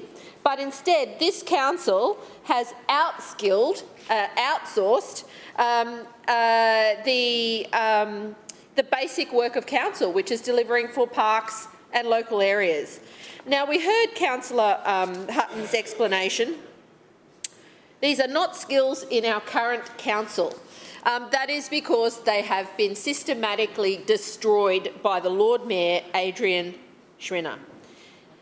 The outsourcing we're doing here is not to supplement council's work, it is to replace it. It is to replace the hard work of council officers who have worked in this organisation for a long time, who are leaving this organisation in droves. They are running out the door. They started working on a park and now they're in an office trying to give you an outcome for something that somebody in their own organisation won't tell them what the answer is. That's what these poor council officers are doing every single day. Now, I just want to just make a few comments, particularly about the strategy behind this. And this is what it says on page 3, which Councillor Hutton referred to as well. So, council is going to amalgamate 4 categories into 2. So this means that we're going to have 2 panels, not 4. So I suspect there will end up being less subcontractors on these panels. And that means that there are going to be less organisations with less diversity who are able to fulfil the services that council requires in doing this everyday work. Yeah, they will charge more. Less competition is never a good thing. Heard Rod Sims this morning talking about that. But that's what this council is entrenching in its strategy, less competition. The other thing that this does, and it was brought home starkly by the storms in December, we don't have enough contractors at key times to deliver the work, let alone in-house staff. We definitely don't have in-house staff in enough numbers to help in times of crisis. We definitely do not have enough contractors in times of emergency. And that was the excuse for why the storm in December took so long to clean up, because other councils in other areas also had shortages of workforces. So instead of investing in building the skills, the resources and the capacity of this organisation to address the needs of our city, this Lord Mayor is not only outsourcing that, and Councillor Wines, it's a big word, but go with me, Council is outsourcing that, and they are then reducing or cutting the categories and the number of potential suppliers on the panel. Does anybody think that's a good thing? I don't. I know that this is another loop in the downward spiral that this Lord Mayor has set Brisbane City Council on, and that is to destroy the service delivery function of Brisbane City Council. And you can see it every single day. The Lord Mayor may be proud of the $40 million he's going to invest in Victoria Park. I'd just like the children's playground that's broken at the end of my street to be fixed. I'd like it not to take a year. That's what we're experiencing out there. And meanwhile, we're going to have to wait. We'll have to wait till someone goes through a tender process without competition or with little competition, and then maybe there'll be a contractor, and it'll take even longer because, as we say here, they're going to, and I quote, bundle up the jobs. Now, we've seen this in response to the floods. What does bundling up the jobs do? Delay. It delays. So not only will we have to wait longer, so it might be that Councillor Collier's park was damaged a year ago and my park was damaged last week. She has to wait until there's enough in the bundle for a quote to be sought, and we're not being responsive in respect to the work. So I don't think this council's got its approach to managing the resources of this city right. I do not support what the Lord Mayor is doing. Cutting, rationalising, amalgamating and aggregating are all words that undermine the integrity, efficiency of service delivery in this city. They're not leading to better outcomes. If you could stand up hand on heart and say, look, things are getting better out there in the suburbs. We're more responsive. We're being quicker. We're getting things done better. The quality of the jobs is better. Maybe there'd be a little bit of an argument to say, yes, this is working. But that's not what's happening on the ground. Things are taking longer without question. The follow-ups that my staff and other staff have to do because things aren't being done properly, no one's checking that the grass is actually mowed where it's supposed to be. No one's checking that the work's actually done. And this is where this Lord Mayor has let people down. So there's more outsourcing coming, which will have a knock-on impact to worse outcomes for residents. I do just want to speak very briefly about the contracts. I agree with Councillor the Councillor for Deegan. I think that there is a problem with Council failing to bring forward the reports of the contracts in a timely way. It is a statutory requirement, and June should be here today without question. So there is a serious problem with what this Lord Mayor is doing, and that is because for the last 7 weeks he's been on holidays. He gets paid an extra $100,000 a year and all the chairs get extra money, but they're not meeting. They've been on holidays. E&C has not been meeting. Council's not, well, we met once and that was botched. So what are they doing? They're taking all this money and not doing their jobs? It's pretty clear. I will just say that it is unfortunate because the demolition packages for the voluntary home buyback schemes, according to council officers, are 6 to 8 months delayed. 6 to 8 months delayed. Out in my community, there are fences up around properties. Councillor Johnston, your time has expired. Are there any further speakers? Councillor Cunningham. Thanks, Madam Chair. I rise to speak just briefly on item F. A considerable amount of work is done behind the scenes by our independent audit committee to ensure there is effective management of this council on behalf of the ratepayers of Brisbane. The Audit Committee, though, Madam Chair, is an advisory committee of council, bound and established pursuant to the City of Brisbane Act 2010 and the City of Brisbane Regulation 2012. The Audit Committee operates independently and free from any political interference or presence of councillors. One of the functions of the committee is to consider the continuous improvement of council systems, processes and controls. The current Audit Committee members were appointed by way of an independent external recruitment process.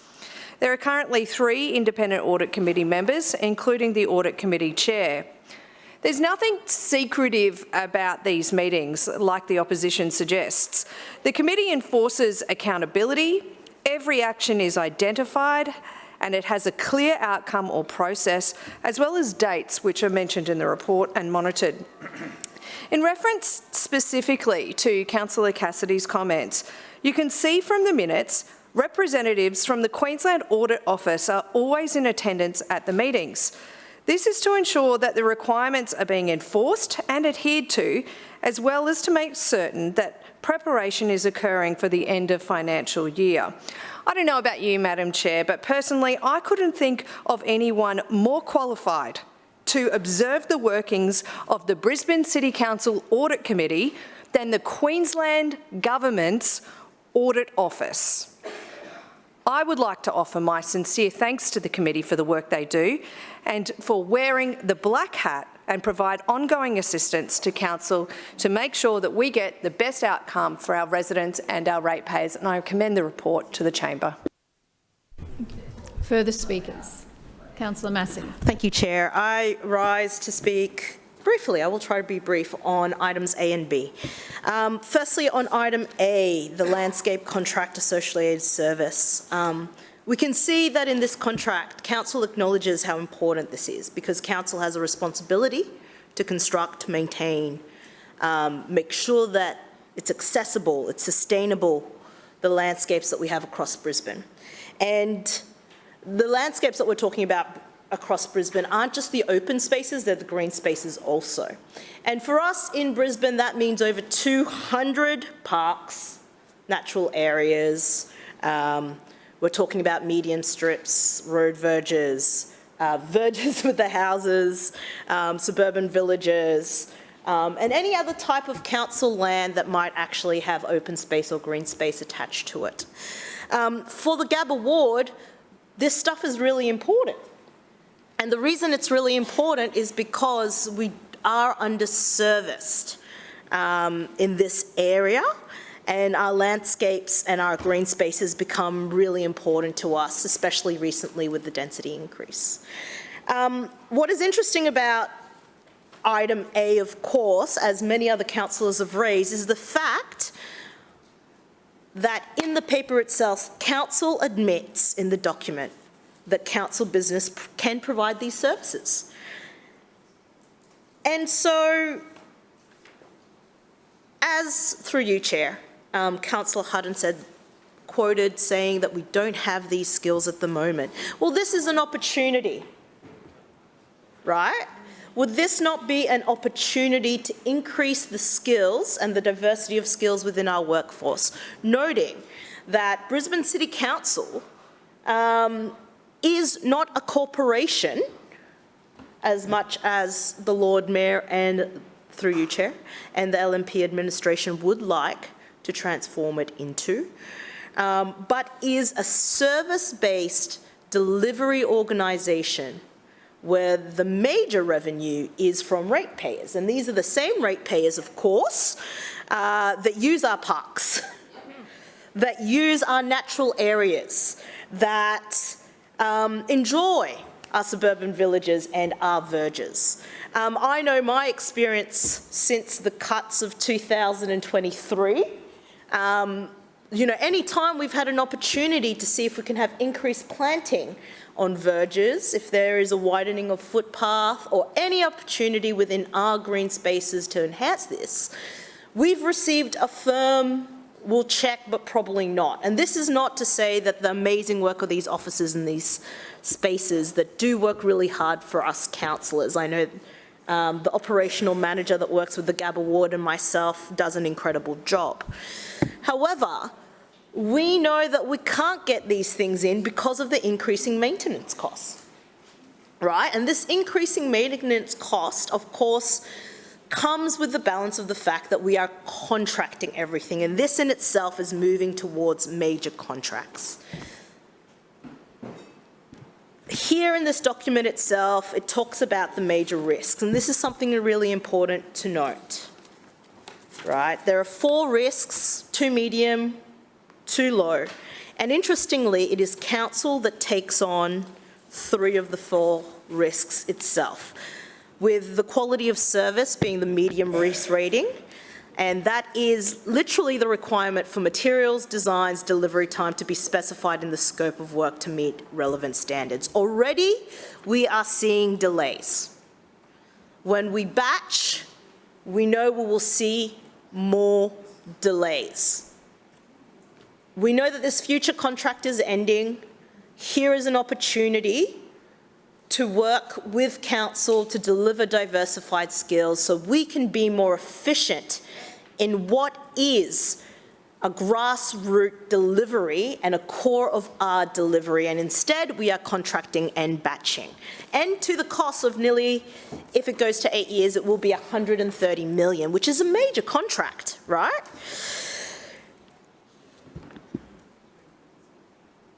And that in itself is a challenge, right? What I'm saying here is, yes, we do have to contract. I think we can all acknowledge that there's work to be done, but there are opportunities. And I just want to flag also very quickly that we know where contracting goes, because when we got the 10% cut in 2023, what were the first jobs lost in council? It was frontline workers, it was contract workers doing the maintenance in our green spaces and our roads. And here we are going into the same pattern again, right? We're literally going into the same pattern again. I hope I don't talk off cuff, but I expect any council meeting now will receive another cut to a budget that we just passed 7 weeks ago. I wouldn't be surprised. I think I'll finish there on A. I think there's a lot of work to go. I've got a lot of questions on how we could have considered this differently, on what it would actually take to deliver services efficiently in council, because we know, and it's not just me, and it's not just the opposition councillors, I'm sure that councillors from across the way also have multiple projects that sit there, that residents contact them constantly, that we should be able to do internally. I don't think it's just us, but it is us just speaking. I'll speak very briefly to contracts and tendering report, item B. In the Gabba ward, we have various projects that are still waiting for some sort of contract. You know, the Davis Park skate park expansion is one of them. There's other various things that are happening. I think it's important to reiterate again that we are in August. We are in August, and we, as opposition councillors who understand, like I understand the importance of these contracts, right? That's why I talked about item A, how important contracting is and that we get it right to make sure we have delivery for our communities. It is incredibly shocking that we are in August and we are not seeing the continuation of other contracts that were potentially should have been delivered in June and July. I'm hopeful that we'll see these contracts. I'm hopeful that the work of council will continue. I'm hopeful delays to contracts in June, July aren't connected to my unverified suspicions about budget cuts. that might be coming for the 2024-25. And I am hopeful that we will continue to see more contracts and tendering.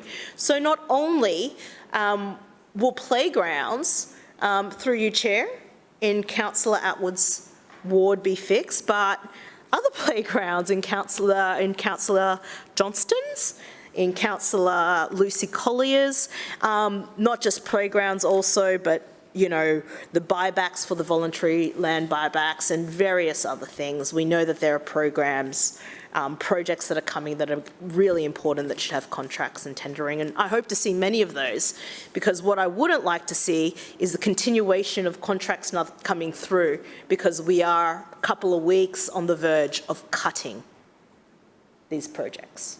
Thank you, Chair. Further speakers? No further speakers. Lord Mayor. We'll now put item A, B and F to the vote. All those in favour say aye. Aye. Against, no. The ayes have it. Division. Division. A division has been called by Councillor Cassidy. Yep. And seconded by Councillor Collier. Councillors, ayes to my right and noes to my left. Please, clerks, ring the bell.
Clerks, please read the results.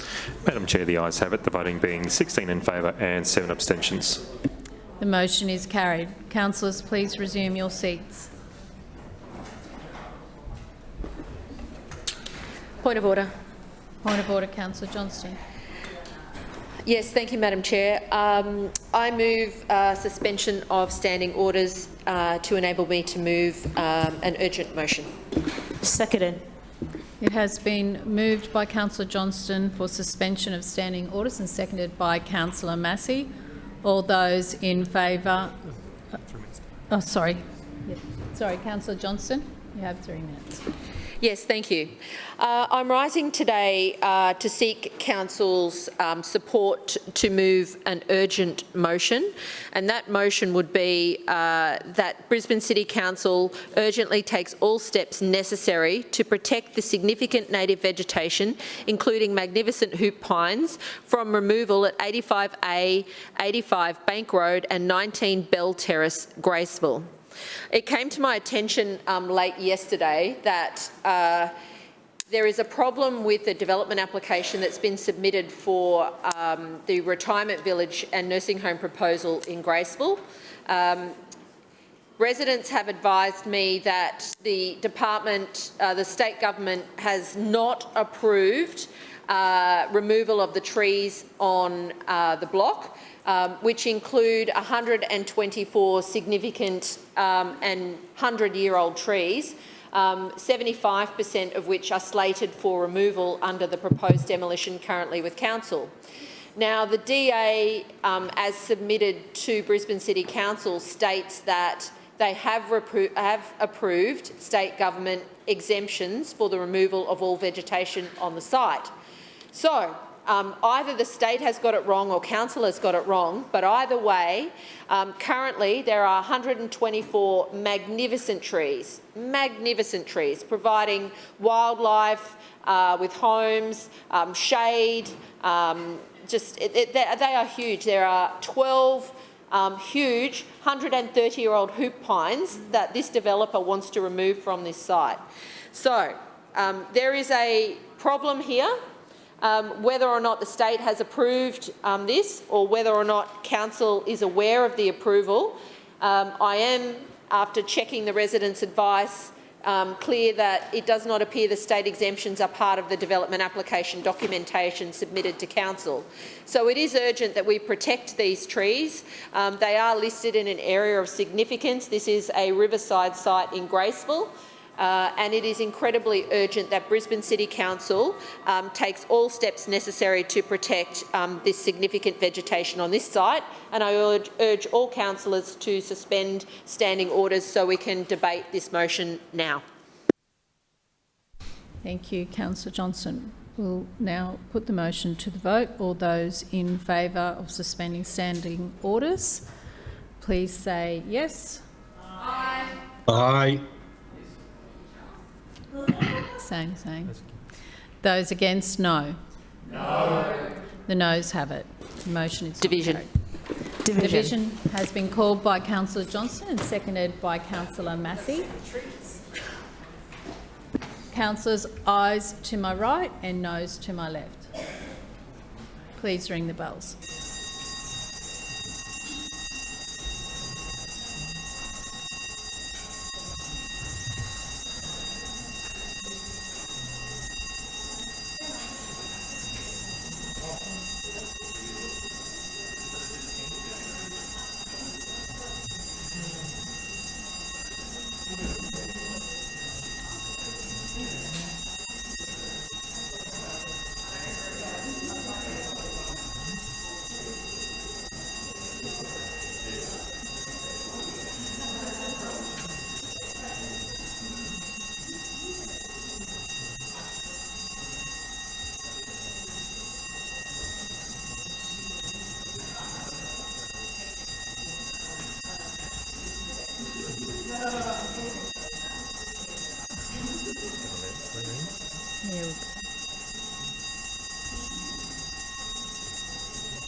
Clerks, please read the results.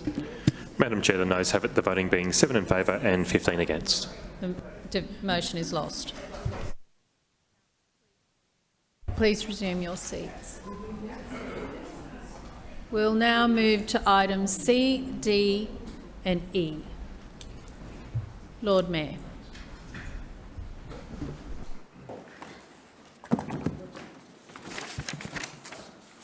Thank you, Madam Chair. These three items are planning scheme amendments.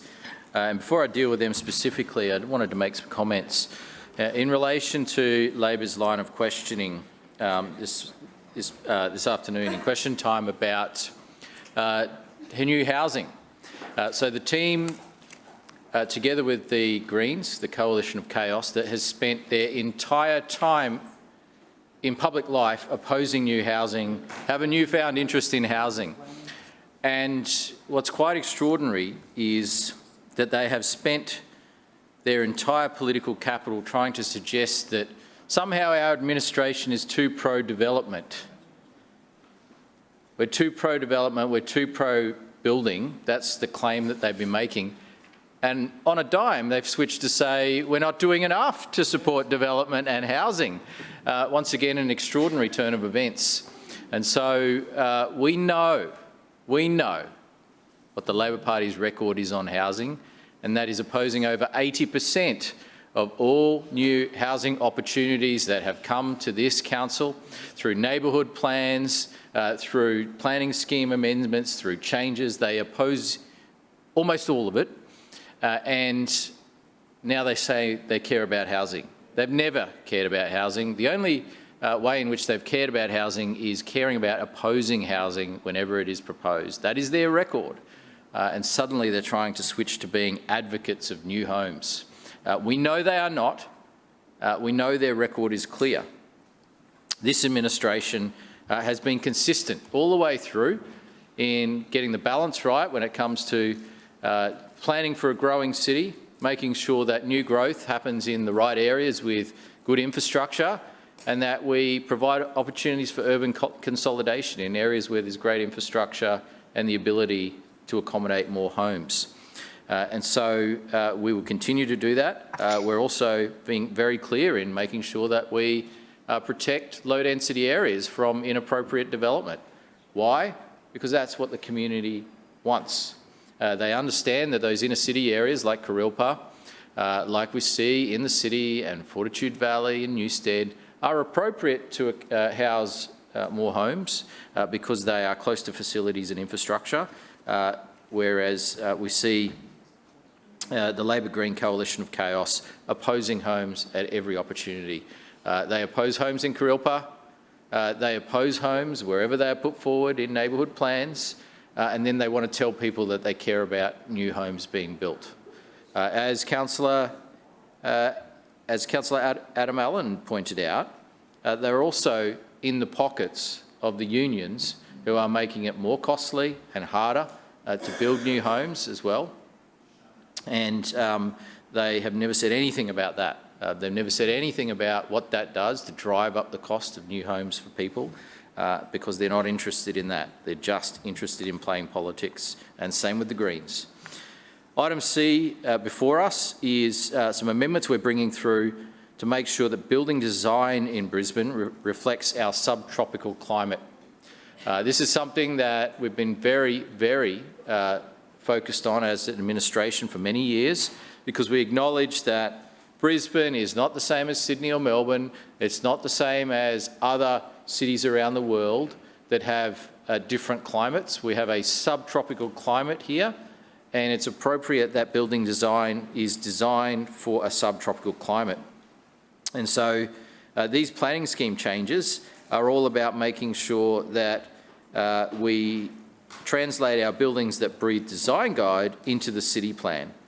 And so this provides further information and guidance on how subtropical design outcomes expressed in the buildings that breathe guide are sought by the city plan and achieved. It also broadens the application of the subtropical design guidance expressed by the buildings that breathe principles to a wider range of building typologies.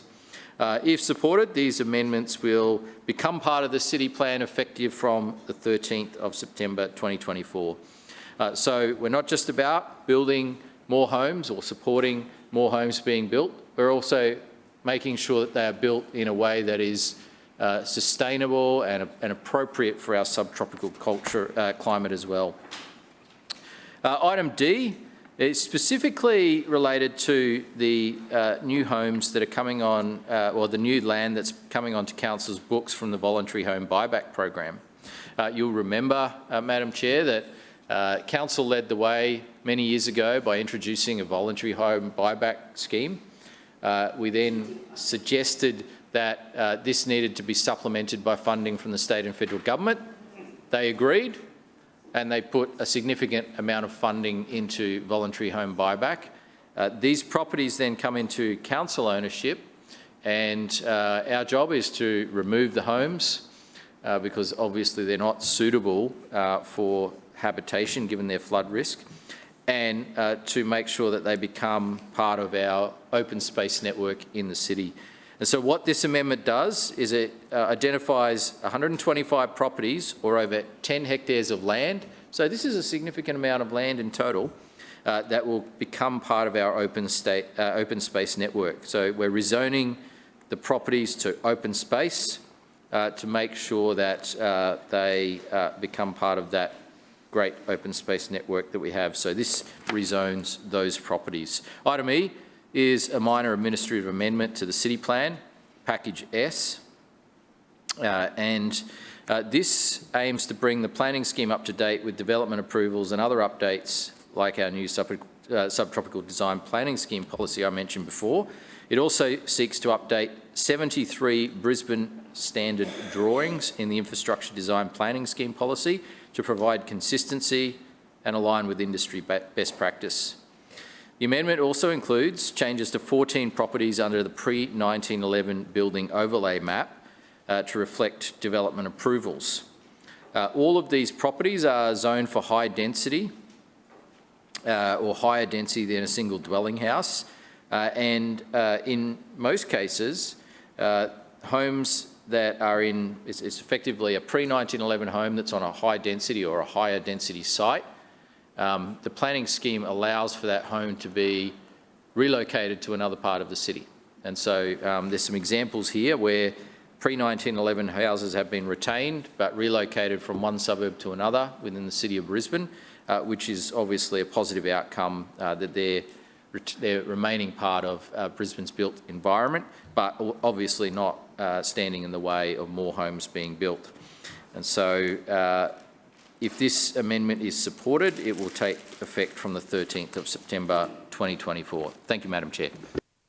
Further speakers. Councillor Cassidy. Thanks, Chair. I rise to speak on all three of these items before us today. Clause C, this amendment around amendment package Q around subtropical design.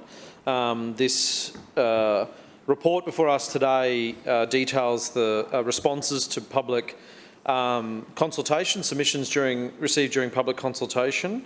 The changes before us today convert the subtropical design outcomes of the New World City Design Guide, Buildings that Breathe, into the planning scheme policy itself.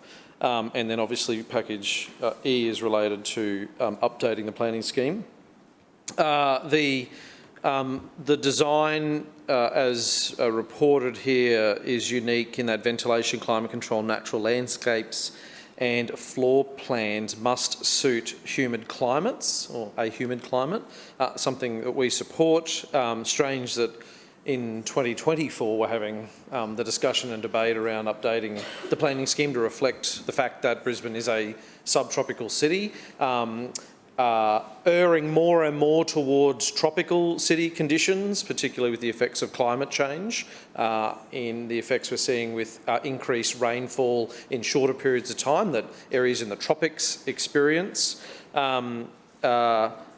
So this is an important change to make, I think, around the livability of places that people call home and will call home for generations to come.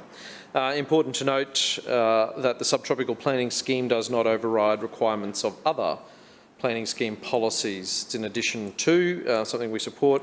And I think we all probably have seen examples, whether they are 1960s, late 60s six-packs in the avenues of Sandgate, square brick buildings that face the wrong way, have little ventilation, very small outdoor balcony space, no planting, poorly located on the block, or whether it's more modern examples, built to a price point and built, using outdated and antiquated design principles that are not really very well designed for Brisbane and a modern Brisbane lifestyle and community that people want to live in.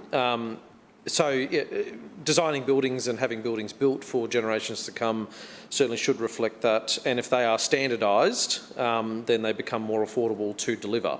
If that's the product in which that should be delivered, is being delivered across the board, across Brisbane, rather than some of those examples being the exception, then being more expensive to construct as compared to other styles of buildings.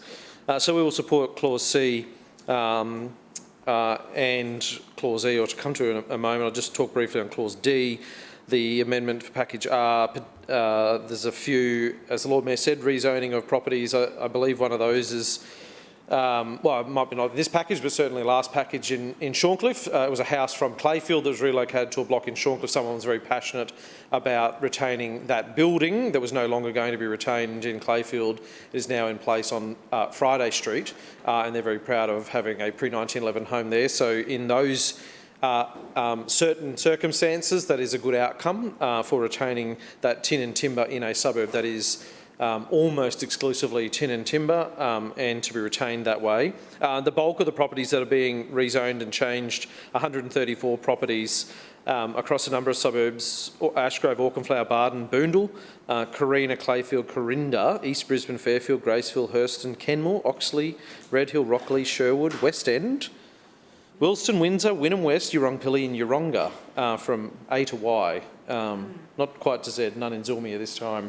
Obviously properties that were brought back under that scheme to ensure that people got a fair outcome for vacating their property, to be able to start their lives over again in somewhere that is free from the threat of constant and regular flooding, which has been traumatic for a lot of people who had vacated these particular 134 properties and were supported through that state and federal government program. Clause E, the minor administrative amendments to the planning scheme and the design planning scheme, which is primarily related to Clause C, the amendments around subtropical design principles, so actually putting them into the planning scheme itself and into the documents and those standardised drawings for those things. So they're directly related, so we'll also be supporting that item before us here. And I'll add that the last time these amendments came through to Council last year, Clause C and E, I made the point that in the midst of a housing crisis, to be discussing what we should be discussing when it comes to planning scheme amendments, and you would think we'd be doing this week by week, month by month, particularly given the importance apparently last year that the LNP administration, the Lord Mayor and Councillor Allen put on addressing Brisbane's housing crisis through the new action plan. We would be discussing more urgent actions rather than just taking a business as usual approach. We'll support these items today, but they are very much a standard planning scheme change process. Some things are tidying up certain things in terms of definitions and grammatical changes and points, sub-points being changed, and the normal day-to-day process of changing the city plan. This, today in August 2024, it's just as important, if not more important, than it was in November last year when we were discussing these things, to highlight the need for broader change. So, by my count, there are 14 specific sites under consideration for precinct planning or zoning changes, and a further 10 centres being investigated and considered for rezoning. What we've seen in the last year since that was announced is Stones Corner, as we heard from Councillor Allen. That's it so far. So where is the urgency from this LNP administration when it comes to those planning scheme changes? We just have to take the Lord Mayor's words for apparently how important it was 12 months ago when he said the supply action plan would see more homes sooner, fast-tracking the delivery of thousands of new homes and improving housing affordability in Brisbane was apparently being delivered a year ago by this Lord Mayor. By my count, it's getting worse. Rents are going up, house prices are going up, supply is not meeting the demands of the community. The Lord Mayor 12 months ago said that he had a big role to play in this space. Fast forward to today and we get Councillor Allen, the chair of the City Planning Committee, saying Council has almost no role to play in this space. So they say one thing when it's politically important and another when they just couldn't be bothered. And today is a case of that. So that's deeply disappointing that we see business as usual amendments coming to Council that take a long time to progress through. They are good and important, but when we see the critical changes that we need to see and the discussions that the community needs to have with their council and their elected representatives being put on the back burner, being done behind closed doors, and inevitably don't have the support of the community, that's a bad outcome for Brisbane and our future. Point of order, Chair. Councillor Gibney. Chair, I move that Council now adjourn for afternoon tea for 15 minutes, which commences only when all councillors have vacated the chamber and the doors have been locked. Second. It has been moved by Councillor Givney and seconded by Councillor Adamant that the meeting adjourn for a period of 15 minutes, which commences only when all councillors have vacated the chamber and the doors have been locked. All those in favour say aye. Aye. To the contrary, no. The ayes have it. The meeting will adjourn when all councillors have left the chamber.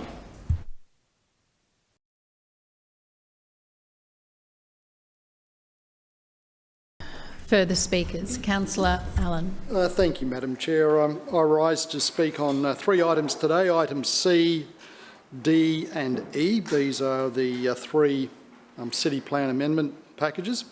As the Lord Mayor stated earlier, Amendment Package Q is the Subtropical Building Design Planning Scheme Policy, and this planning scheme policy seeks to translate the subtropical design elements, sub-elements and associated principles of the New World City Design Guide, Buildings That Breathe, into City Plan. The Buildings That Breathe Guide was first introduced in 2016, and the information included in the new planning scheme policy has been updated to reflect built form trends and to ensure the guidance provided is up to date with current development practices. The guidance provided by the new planning scheme policy will encourage the subtropical design of buildings and outdoor spaces to be a core principle of development in Brisbane. This will clarify design expectations for applicants and provide Council with further detail to achieve climate-responsive design outcomes. The information provided in the new planning scheme policy can be applied to development being assessed against the subtropical design assessment benchmarks of key development codes. It is certainly not intended to place additional requirements on new development, and it does not require any additional documentation other than what is already required under City Plan. This does, however, encourage good design, and it's certainly one of the things that we're wanting to see across the city, that in the building of both residential and commercial developments, that we get great design outcomes and that the Buildings That Breathe elements are incorporated where they make sense. And I've been fortunate to visit a number of buildings where these principles have been delivered, and it really does make quite a difference. Moving on to item D, which is the minor amendment R. This is the second amendment to update the zone mapping and overlays with regards to properties purchased under the voluntary home buyback program. As the Lord Mayor has outlined, Council administers the voluntary home buyback program within Brisbane on behalf of the State Government's Queensland Reconstruction Authority. This responsibility includes facilitating the purchase, clearing or rehabilitation and change of zone of the sites identified. Despite the registration for the program commencing in May 2022, it was not until August last year that the state provided a streamlined process to undertake the necessary zoning changes to ensure the properties were retained as open green space. This change, through the Minister's guidelines and rules, enables this process to occur through a minor amendment process, as we have before us today. Through this amendment, a further 125 properties have been identified and will now be rezoned to open space. Rezoning the properties and converting them to open space ensures the surrounding community has flood risk minimised, as well as delivering additional open space supporting local amenity. Moving on to item E, minor amendment S. This is a minor and administrative amendment to reflect development approvals within the pre-1911 building overlay mapping and also to update 73 Brisbane standard drawings. As the Lord Mayor said, it includes changes to 14 properties under the pre-1911 building overlay mapping to reflect development approvals and other activity.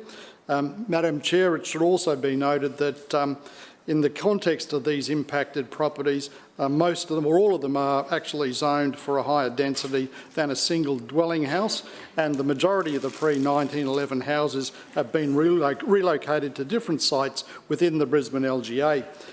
Further changes have also occurred due to private certifiers approving demolition prior to the overlay coming into effect.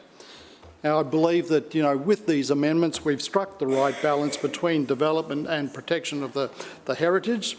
Whilst many of the pre-1911 houses have been retained, we have also sought to unlock the sites on which these houses sit in order to provide additional housing. The updates to the Brisbane Standard drawings are occurring within the Infrastructure Design Planning Scheme policy to provide consistency and align with industry best practice and council standards. The updates to the standard drawings are needed to reflect changes in standards, manufacturing of products, and to provide suppliers and industry with timely notice to adapt business practices to changing requirements and industry standards. Madam Chair, these three amendment packages are examples of how Council is ensuring the city plan is robust and resilient and reflects changes over time in line with community and industry expectations. And I did want to comment quickly on the points that Councillor Cassidy raised, specifically just the volume of amendments that are coming through the chamber. Typically, the amendment process is quite arduous, depending on the type of amendment. Significant city plan amendments like neighbourhood plans are a long process. We go through that process and more times than not the opposition councillors oppose them. So, we heard from the Lord Mayor earlier today that this is par for the course for them. So it's somewhat academic how much stuff we bring through the chamber because they're not going to support it anyway. However, councillors. What we are doing... Councillor Collier, that is the third time this meeting that I have cautioned you. So, however, what we are doing, and I touched upon it earlier, we have worked with the state to develop a streamlined process to support a number of our amendment processes. So I'm hopeful that when these amendments start to come through this chamber, that the Labor opposition support our amendments. Thank you, Madam Chair. Further speakers? Councillor Johnston.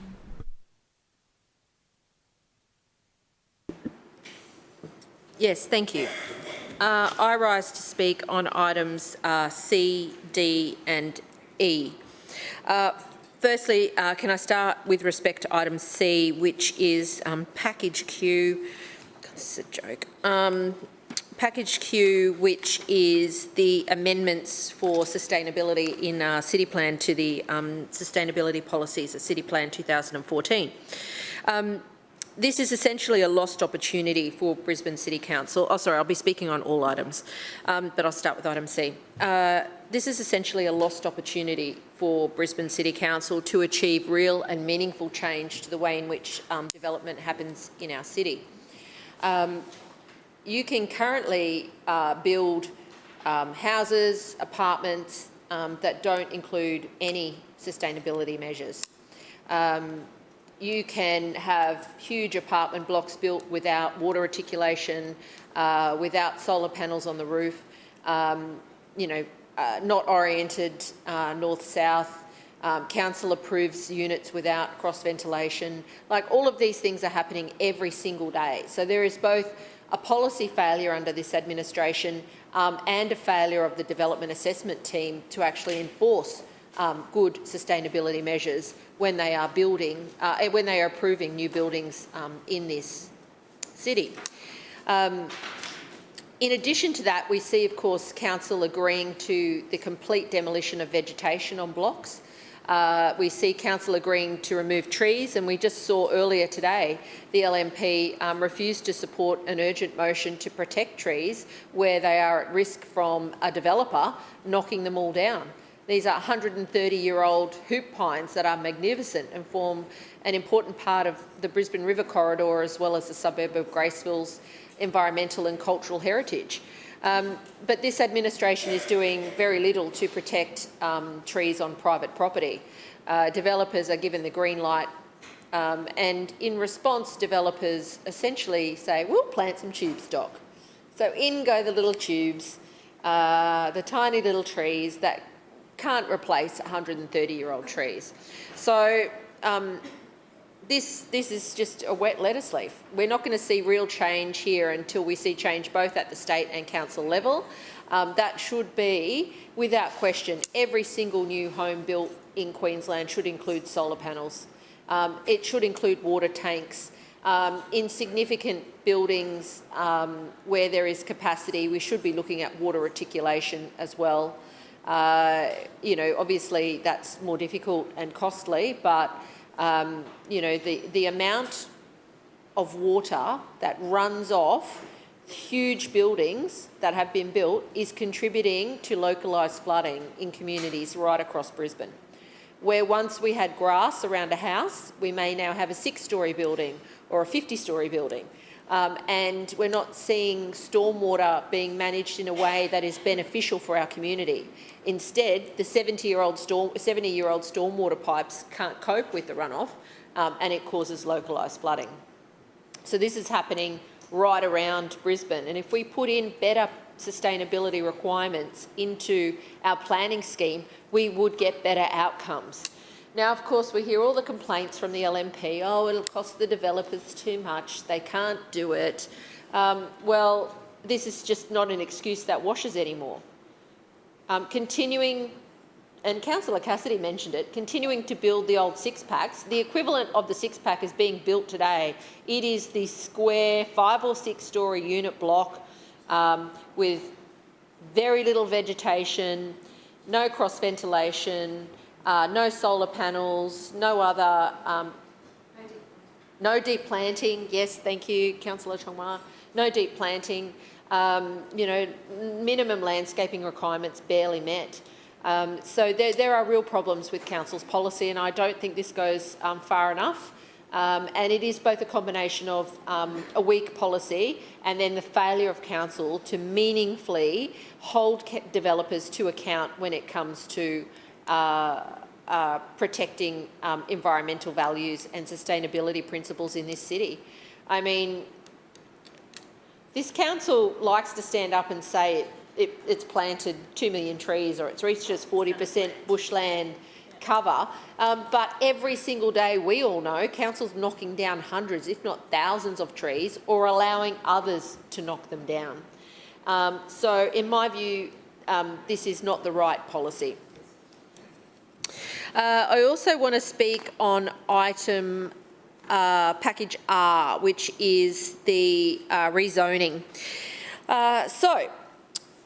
Firstly, I would like to acknowledge that both the state and federal government have significantly contributed to enable buyback in Tennyson Ward. There are many houses now that are either demolished or are fenced up and are to be demolished, which have experienced severe flooding right through from the 50s. A lot of these homes were there in the 50s. There was certainly a lot there in the 70s and that flood, but also 2011 and 2022. However, I'm happy that these are being rezoned, you know, for parkland uses. However, council's creation of park jails in these suburbs in my ward, and there are 56 properties out of the 125 that are in Tennyson Ward. If you drive out into my ward and look at any of the flood buyback street... Councillors, if you are having conversations, can you please go outside? If you drive out to any street in my ward where there's been buyback, it looks like park jail. Council has badly levelled the blocks and in some cases not properly levelled them. So if we've had 2 or 3 buybacks in a row, if one of the houses had filled and then built their house, that sits up higher than the block next to it which didn't fill. So it's not like this can actually be usable open space either. The bollards have gone in and that make it look like park jail. These are bad outcomes for our community because the trauma that the residents have experienced in these areas is really significant. And instead of getting something that looks like it's part of the local neighbourhood and is part of the streetscape, what they've got is stark, uninviting, and in my view, looks like park jail. This council's doing nothing about it. So it's left to me, and we are starting with the process of looking at how to revegetate these blocks along with OCA and our local bush care groups, because this council has essentially failed these residents. When I tell them no, council's created the parkland, they look at me with shock and say, but hang on, that's not parkland. You know, but now I'll also be adding, well, yes, there's $120 million being spent on parkland at, at Victoria Park, but Brisbane City Council can't invest any money in creating some decent parkland for you.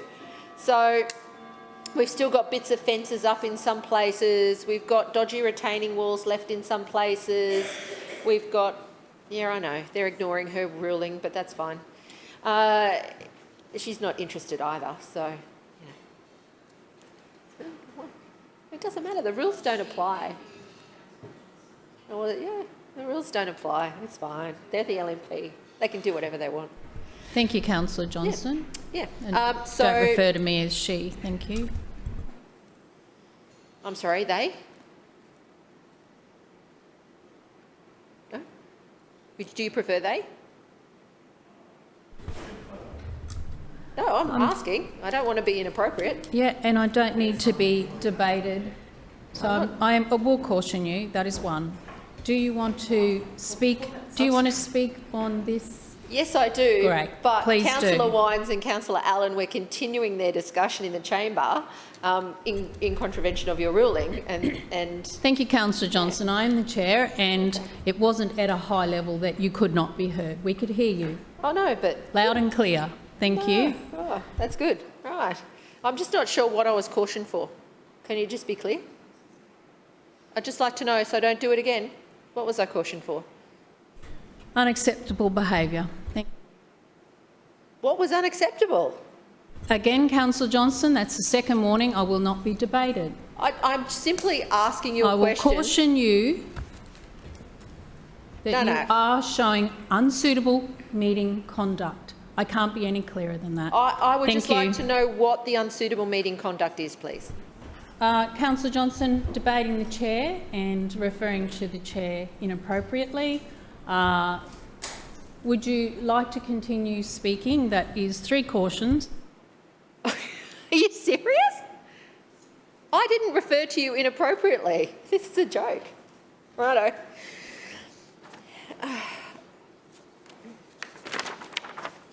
And Councillor Johnston, your time has expired. Further speakers? Councillor Davis.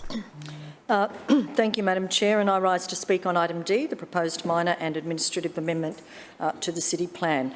As we've heard, Madam Chair, this amendment is an important step towards ensuring we continue to deliver the voluntary home buyback program, especially in the character suburbs of Brisbane. Our delivery of this program is well advanced, but it is a huge undertaking. In total, we have nearly 400 properties in the Brisbane LGA which have been identified by the state for voluntary buyback. But, Madam Chair, delivering a program of this scale has come with some challenges. The tin and timber streetscape of Brisbane's historic suburbs is something which is iconic to our city, perhaps as much as the river itself. But many of these older suburbs were developed long before we had a good understanding of flood risk in Brisbane, so sadly it's not uncommon to see many of these suburbs heavily impacted during flood events. So a great number of residents in these suburbs put their hands up for voluntary acquisition and we are committed to assisting them with keeping their lives and their livelihoods safe from flood waters. And part of this is to break the cycle of flooding, house raising and often redevelopment which leads to flooding again. This is achieved by clearing the properties we acquire under the program and transforming them into park and open space. This supports the safety and security of these residents which have sold their homes to us, as well as improving the flood resilience of the entire neighbourhood. To achieve this, it's necessary to remove some of the existing planning controls like the traditional building character and dwelling house character overlays, which make it very challenging to remove pre-1946 homes from flood-affected blocks. This is a challenge that we identified early on in the program because we know from experience it's simply not practical to undertake individual development assessments for every property that is brought back. It's a time-consuming process and meanwhile unsafe dwellings sit dilapidated on the residential blocks. So we've been advocating to the state government for nearly a year to address this challenge with their program. What this has led to is a change to the Minister's guidelines and rules so that we can make this amendment to the City Plan and at the same time rezone these properties as open space. This isn't a decision that is taken lightly and we're committed to protecting Brisbane's suburban character, but we must strike a balance between improving flood resilience and protecting architectural heritage. For many of these homes, the features of Queenslander architecture allowed them to be removed and relocated so that they can have a fresh lease of life somewhere else. And that is our preference to do so. Of the dwellings so far that have been removed, more than a third of them have been able to be relocated and preserved. That's a great outcome, not just for the preservation of our city's history, but also to help avoid further pressure on housing stock during the current supply shortage. We're looking to preserve as much housing stock as possible through the way that we are delivering the program. And we will continue to work to ensure that the homes are removed, retained where possible, and that the parkland is available to local residents for use. Thank you very much. Any further speakers? Lord Mayor? We'll now put items C, D and E to the vote. All those in favour say aye. Aye. Those against, no. The ayes have it. We'll now move to item G. Lord Mayor. Thank you, Madam Chair. Item G is the meetings amending local law, otherwise known as the modernisation of the local law to generate or to bring in family-friendly hours and modern meeting practices in place at other levels of government. This reflects the amendments that the state government made to their model meeting procedures, a set of rules which was updated in March this year and also needs to be reflected in our meetings local law, but also to bring it in line with other state government practices such as their family-friendly hours. This is something that was adopted by the State Parliament back in 2018 with the support of the Labor Party and also the Greens.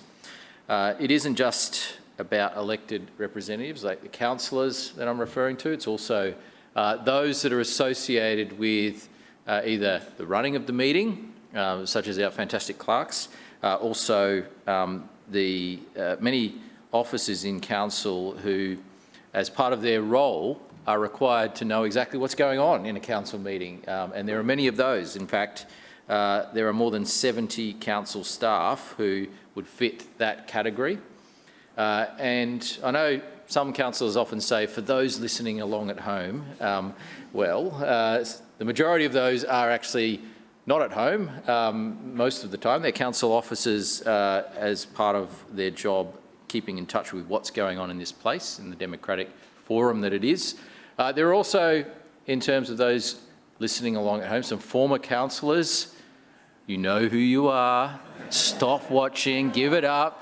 Councillor McLaughlin, former Councillor McLaughlin, give it up. Councillor Burke, give it up. There are some former councillors watching as well, and also some interested residents too. But we're grateful for the dedication of our staff and the council employees who do support the work that we're doing and make it part of their role to be up to date with exactly what is happening. Now, that changes from time to time, and so, for example, today we had various different submissions coming through. We've just talked about 3 submissions that relate to planning matters, and so you could imagine the officers in that section will be paying attention very closely to what was said, so it varies as well. So sometimes there are different council officers listening to the meeting, as well as, we know, different residents and community members as well. This also, I guess, reflects the situation that they're effectively on ratepayer funds here doing their job, and if they're listening to a council meeting at 1 o'clock in the morning, you'd have to question whether that is the best use of ratepayer funds and council officers' time. Now, everyone will have a different opinion on that, but I think that in the main, people would question whether that is a good use of anyone's time, staying in this place or listening online till 1 o'clock in the morning. So these new rules put reasonable limits on the E&C report, and so the E&C report and committee reports, a maximum of 3 hours, which I think is ample time to say what needs to be said. After that time, all remaining items outstanding after the 3 hours will be put to a vote. That doesn't include, obviously, question time, which is a separate section in itself. That time limit is unchanged. Time limits for councillors speaking will in general be for a maximum of 5 minutes, unless council resolves to extend the time. So that is the opportunity that is there if council wishes. Myself and the Leader of the Opposition will be excluded from the 5-minute rule, and instead will have 10 minutes when speaking to the matters within the E&C report. Once again, that can be extended, and as you know, sometimes there is a call for that extension to occur, and also we are, I'm struggling to think of a time when we have refused to extend the Leader of the Opposition's time when he's speaking on E&C. We are always happy to extend the Leader of the Opposition's time if he wants to spend longer talking on the E&C report, and we'll continue that practice as well. In regard to notified motions, the ability for majority councillors to lodge notices of motion has been removed. So this is something that we have at the moment that we're giving up. We obviously have the ability to put through submissions. Instead, we're providing a dedicated opportunity for minority councillors to debate notices of motion. And so these will be allocated on a pro rata basis between the different opposition groups, just like in question time. Importantly, any notice of motion appearing on the agenda will be automatically removed after 30 calendar days from the day on which the notice was lodged. And this is a Queensland Parliament rule, which we are adopting here. Suspending standing orders by way of a motion will now be treated as a procedural motion. Again, another Queensland Parliament rule. Further, there is now a prohibition on points of order being raised during any debate, address or response to a public address during the meeting. These changes will support a modern council meeting practice, reflecting modern standards and most importantly, reflecting what happens in the main up in the state parliament, and I commend this item to the chamber. Further speakers, Councillor Cassidy. Thanks, Chair. I rise to speak on item G, the meeting's amending local law that is back before us today. And it's no secret, obviously, Labor councillors all spoke on this when it came through the last session. We were disappointed with these changes when they first came to light. The proposed changes, most of the proposed changes the Lord Mayor has just outlined, will limit the ability to introduce notified motions, particularly for LNP councillors who represent communities around Brisbane. The Lord Mayor and his regime is limiting the ability of councillors to raise important local issues, limit how long councillors can speak during council meetings, and limiting long-standing conventions of democratic debate here in council. And I've seen in the submission that Councillor Cunningham put in to mop up some of the mistakes that the LNP made in their first round, some of the changes of which had to be made, and I assume the Lord Mayor's office drafted that submission up and had Councillor Cunningham submit that. The term around long-standing and conventions and things like that are used when it's convenient for the LNP to argue something, but when long-standing conventions which are not required by the meetings, the model meeting procedures at the state government level to be removed, have been removed by the LNP. So they've picked and chosen things that they want to add or remove from the meetings local law that were not required as a result of those changes for the model meetings local law. So we know those changes of which the Lord Mayor has outlined, the limiting the ability for local councillors to raise local issues, limiting the ability for councillors to speak in an open and robust political environment here in the council chamber, and limiting the time in which council can discuss matters, were not recommended by anyone. They weren't brought to council's attention by anyone. Another level of government did not say to council, you should make changes to limit the ability for councillors to speak. The LGAQ didn't do that. This administration wasn't lobbied by anyone to bring those changes in. They were all cooked up in the E&C committee, a committee exclusively made up of LNP councillors. Brisbane's council, as we know, has always been different. Wasn't as politically divided, I guess, in 1925 in terms of the party representation that we have today, but clearly, going back to the start, there were groups of councillors who were associating with each other and forming administrations and eventually opposition. So we are a politically divided council. The meetings local law, the fact that we have a separate City of Brisbane Act, all of that long-standing convention dictates that this chamber is a place of robust political debate, unlike any other council chamber anywhere in Queensland. So the contest of ideas where we have an administration, a government essentially that is fast turning into a regime here in Brisbane, and an opposition and a crossbench suggests that we have to have rules which enable local councillors from all sides to have robust political debate in an environment that allows that to happen, which has been the case for a very long time until the LNP got sick of working. So we just heard from the Lord Mayor that the reason in which he wants to become a part-time Lord Mayor and his LNP regime want to have all of the trappings of office but only work part-time is because a council meeting went to 1 a.m. Now, how many council meetings, Chair, or through you to the Lord Mayor, in the last 9 years have gone to 1 a.m? Anyone want to shout? I'll take an interjection. How many? It was two, two, and one was in the last session and the other one was back way back. They're the only two times that the council meeting has gone to 1 a.m. Ever? Yeah, well, certainly in the last 9 years of which I've been a councillor here in this place. When it last went to 1 a.m, not the one in the last session, but when it last went, we didn't see the Lord Mayor jumping up and saying that that was a ridiculous situation, and he cared about council staff and he didn't want them to suffer through a council meeting that went past midnight.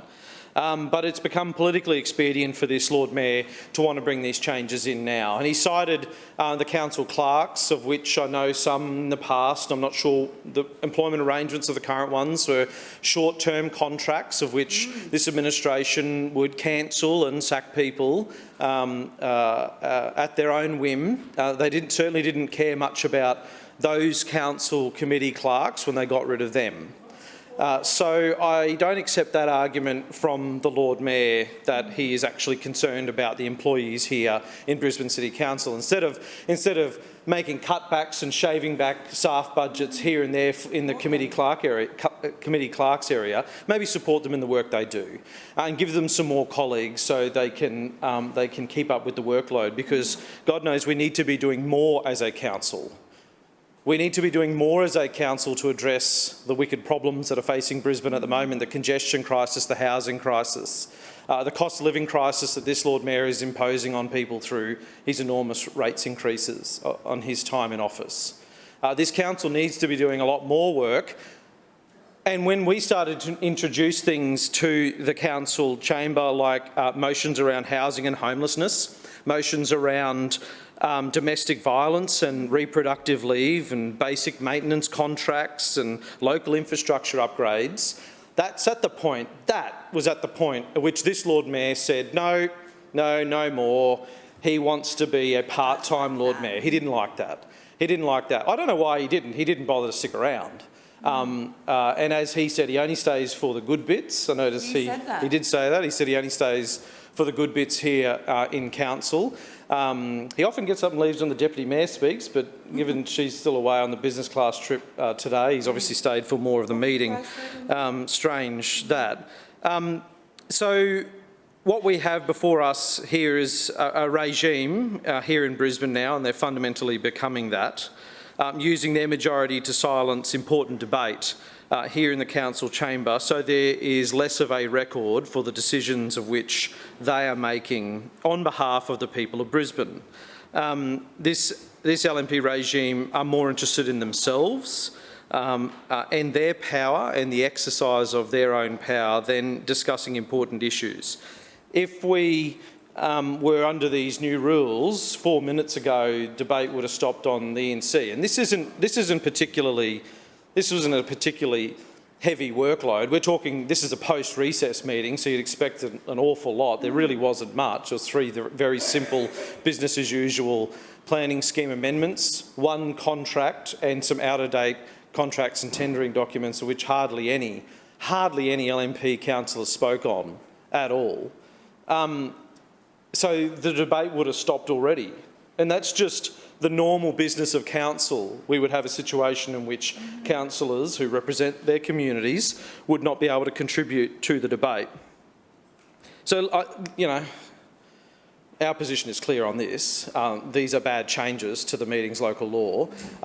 It's going to limit what we do in the chamber here, but that's not really the important bit, and that's not really what we should be focusing on, because limiting our ability to do our jobs in here ultimately impacts the people that we represent.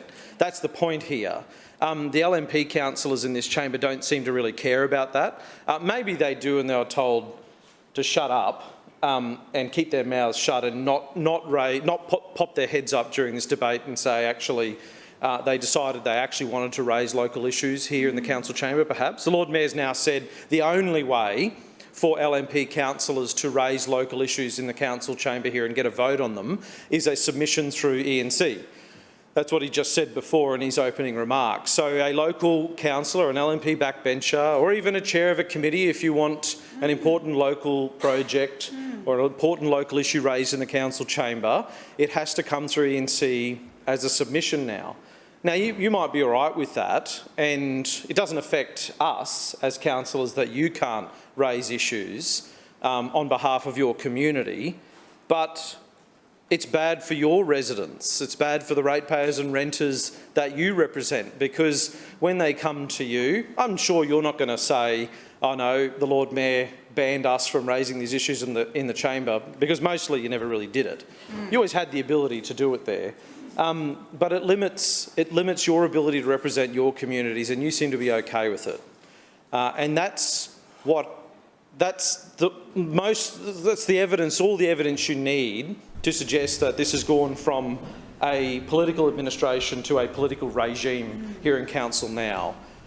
More interested in the exercise of their own personal power in controlling what happens in this chamber environment than actually what happens out in the community. I guess that's what happens after 21 years of an LNP regime here in Brisbane. It's disappointing.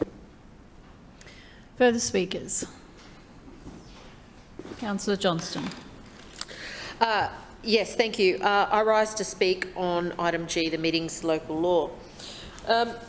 I'll start by also acknowledging the extensive and comprehensive public consultation that the LNP undertook with respect to the meeting's local law.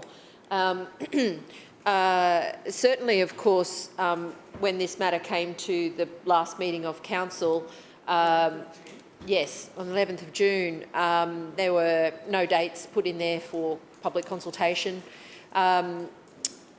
There was no notice to councillors about the public consultation. I mean, we get emails from council about, there's a grant announced today, but we don't get an email about public advertising of a meeting's local law. And I had a bit of a look on the website just over the break to see, because I thought, oh, they'll probably sneak it out at some point and not tell us. I couldn't even find it.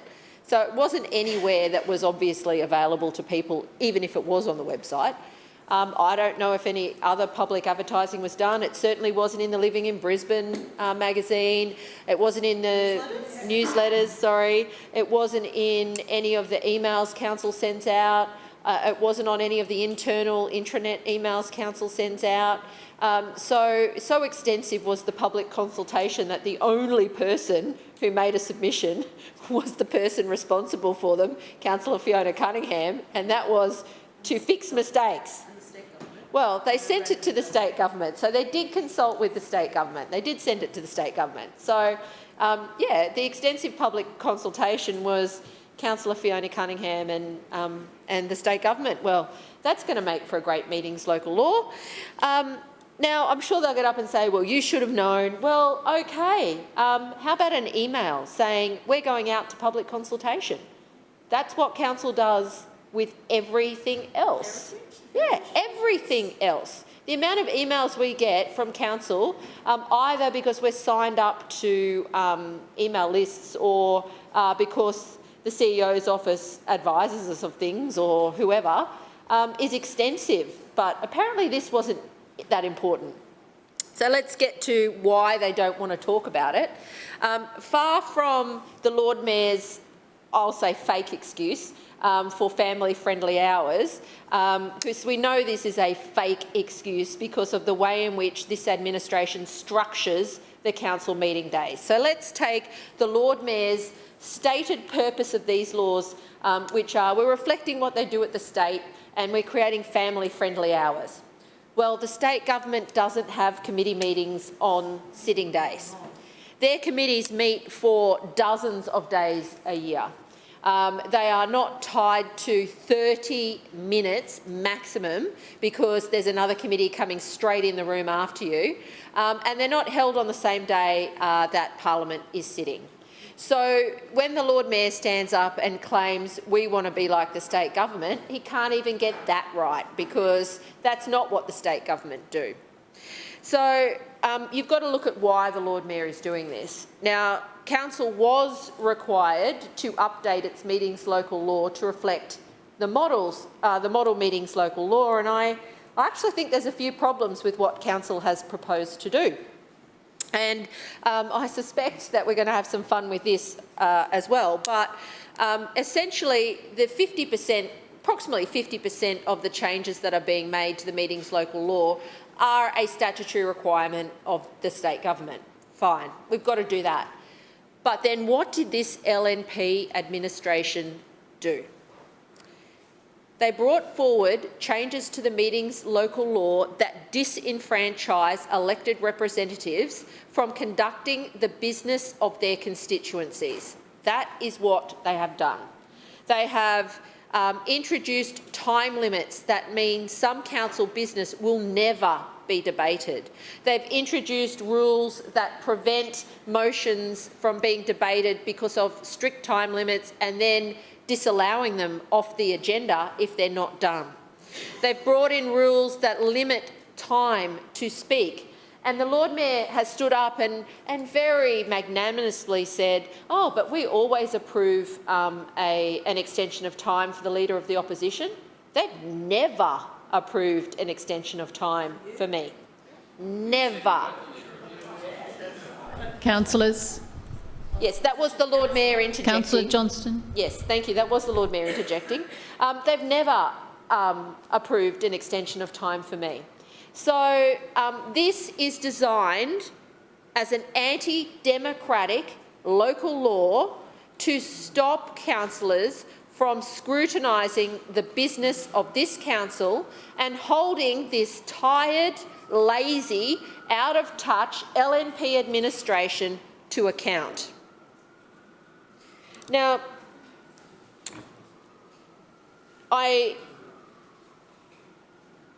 we will have to deal with this, right? The LNP have the numbers. As the Lord Mayor has been pointing out in recent weeks, hey, I got re-elected, I'm doing what I want to do. Here is the sole outcome of his maniacal attachment to trying to control what happens in a democratic place, and that is to restrict people's ability to engage in debate. That is what he is doing. Not only that, it means that some of the work of this council will never be publicly scrutinised. It is the sign of a Lord Mayor who has lost confidence in his own agenda. It is a sign of a Lord Mayor who cannot stand people other than his own team having a point of view or running an agenda. The Lord Mayor stands up week after week after week, and he hasn't done it recently, but I've been here 16 years and he's done it over and over again, and his predecessors. What's your agenda? What are you doing? Well, from now on, there's 26 days a year where there'll be 1 hour for everybody who is not a member of the LNP to try and run their agenda. 1 hour. This is how scared the Lord Mayor is of 5 Labor councillors who, with no disrespect, they're lovely people, can't manage to increase their numbers, 2 Greens and myself.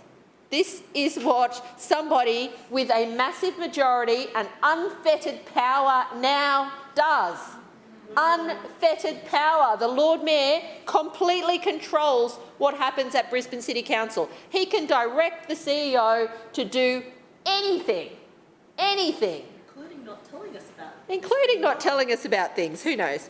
But what this Lord Mayor has done, instead of nurturing democracy, nurturing discussion and debate, nurturing good governance, he stood up and said, oh, the clerks are here and they need family-friendly hours. Well, Lord Mayor, how about you have them on rotation like the state and federal parliament, seeing you want to do what they do? They rotate their staff in and out, so they're not sitting here the whole time. But for you to stand up and say that we're not going to debate the issues of the day for the City of Brisbane because a staff member has to be present is a dereliction of duty. It is appalling that the LNP think that the dictatorship that they have established in this place should be the subject of a rule change that further entrenches their own power and limits an elected opposition from carrying out their business. And as an independent, I'm at the bottom of that food chain because everybody else gets priority over me. So, I'm a bit like Martin Luther King on this one. Yeah, I am. I had a little bit of a look. I wanted a quote. I want to leave people with a little bit of a quote. There are 2 types of laws. There are 2 types of laws, and this is Martin Luther King. There are just laws and there are unjust laws. I would be the first to advocate obeying just laws. One has not only legal but moral responsibility to obey just laws. Conversely, one has a moral responsibility to disobey unjust laws. Now, his speech goes on. His speech is obviously about segregation, but if you read his speech, it is smack on about the abuse of power. And it is about when people in positions of power use their position to change the rules to entrench a majority view at the expense of a minority. That's what his speech is all about. That is what this Lord Mayor is doing. He's entrenching his power at the expense of a democratically elected council. It will not lead to good outcomes for the residents of Brisbane. It will diminish scrutiny and accountability, and that is what this council needs because it is not doing a good job and it is not acting in the interests of the City of Brisbane and its residents. Councillor Johnston, your time has expired. Further speakers. Councillor Massey. Thank you, Chair. Brisbane City Council is massive. It's a massive, massive, massive area. And in a previous career, I did work for another big South East Queensland council. And I know that the way that that council operates is very different from this one, simply because of our size. And not just the size geographically, because of course that means that we are dealing with really diverse issues geographically, right?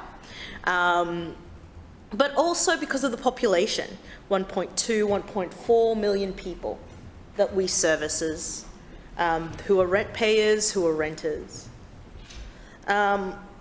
And that is a huge population that we have the privilege here in this chamber of being representatives of, particularly in our own areas. And the issues that are being faced now by communities across Brisbane, not just in the Gabba ward, but across Brisbane, on all 26 wards, are diverse and very serious. For many people, the cost of living challenges are increasing. We know the rate of homelessness and rough sleeping are also increasing. We know that people are doing tough And we, as a council, not only have responsibilities at a very basic and grassroots level. I talked about this earlier when we talked about maintaining green spaces. But also we have taken a responsibility to deliver more to our communities than just the 3 Rs. And because of that, our budget reflects that. Yes, it's contracted from 2023-24, but it is still $4 billion.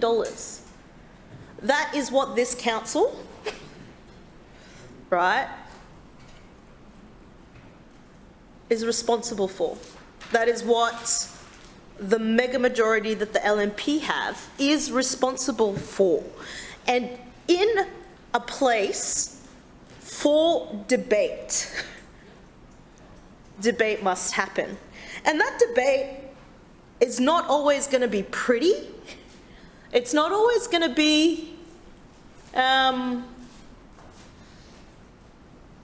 well, sometimes it's not always factual, but it will happen. And most of us in here take it on, right, with an understanding of what our role is, which is, I hope, not only to fight for a better Brisbane, but also to fight for our communities, to try to get deliveries for our communities. And what these meetings, local law changes that the Lord Mayor is saying is under the gaze of making it aligned to state government, it does a disservice to debate. It does a disservice to the fact that while debate isn't always pretty, it is still always needed.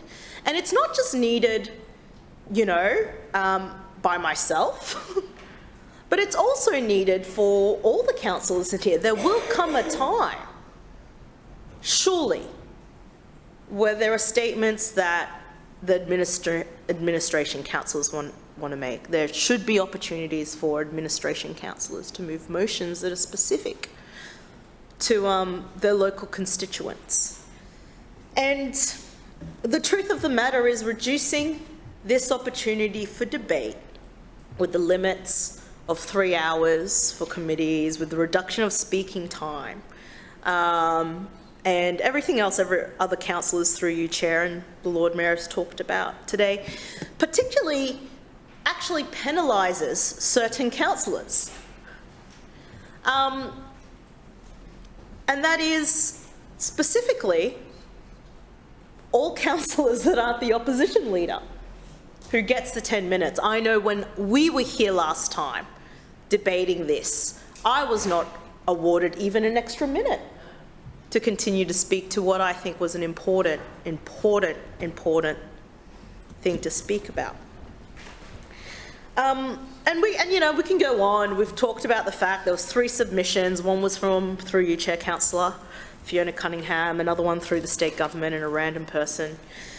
We've heard that, you know, it was apparently in the paper and it was in a website on one of our thousands of websites. And, you know, again, let me reiterate, there are so many things that I as a councillor am informed of because of their importance, because it's important for us to be able to give feedback.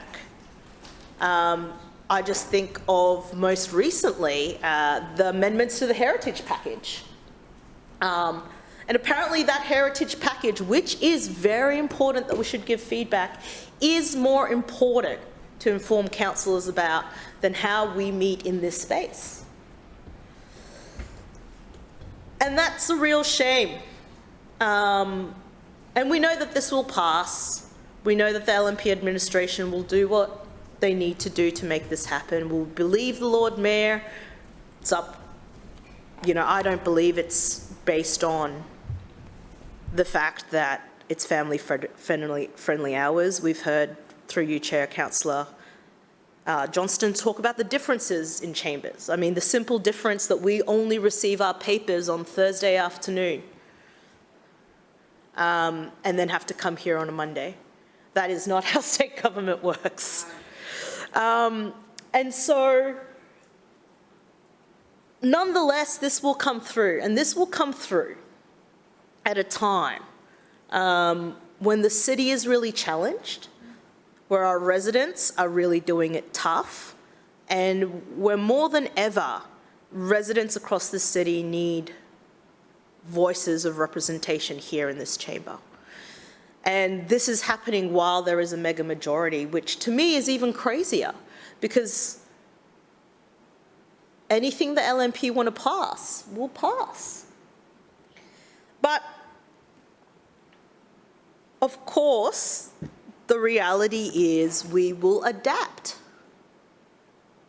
This is not something that will disturb me in a way that will stop me from standing and speaking. I think I say that particularly to the Greens councillors. We will continue to be a voice for our residents.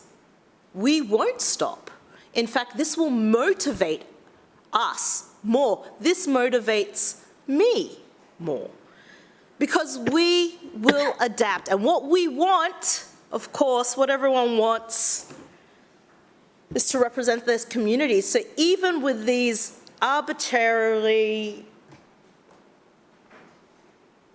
draconian rules that will undeniably reduce debate, transparency, and equal less for residents in Brisbane, I do know that we will adapt, and we will continue fighting, searching, bringing this LNP Council to account, because that is the role that we have to deliver, because someone has to do it, right?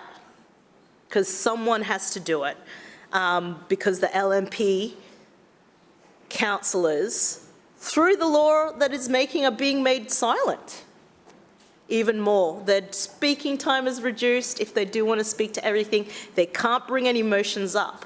We know that silence will continue, so someone has to do this, speak up for these communities. And I know that residents across Brisbane are reaching out to me. I have residents in Stafford. I have residents Holland Park. Just this week, I had lots of phone calls from Holland Park. Residents in Cooperoo, residents across the city are still reaching out to us to fight for them, and we will continue that even with these terrible laws being passed.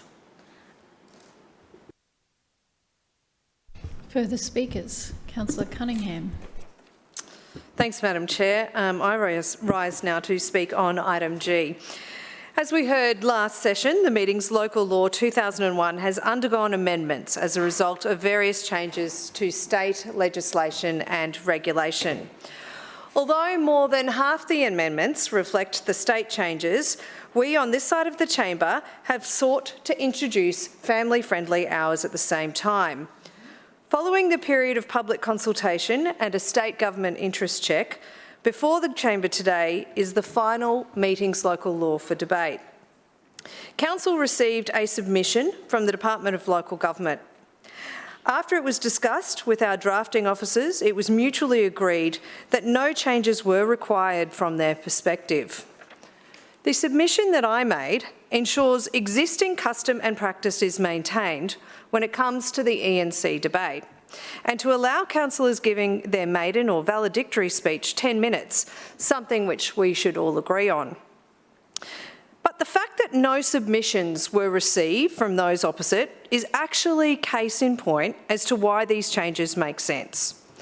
All they care about, Madam Chair, is political theatre.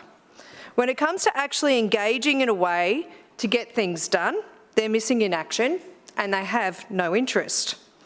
Instead of advancing a submission during the public consultation period, the Leader of the Opposition took to X 10 minutes before this meeting. Last I checked, Elon Musk isn't in charge of putting together local laws.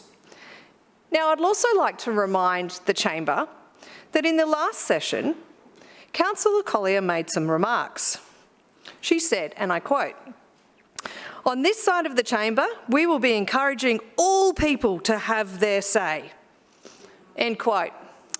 So, the opposition, I put to you, Madam Chair, either didn't do what they said they were going to do, or perhaps they did, people took a long look at this and decided that the changes were perfectly reasonable and didn't take any action.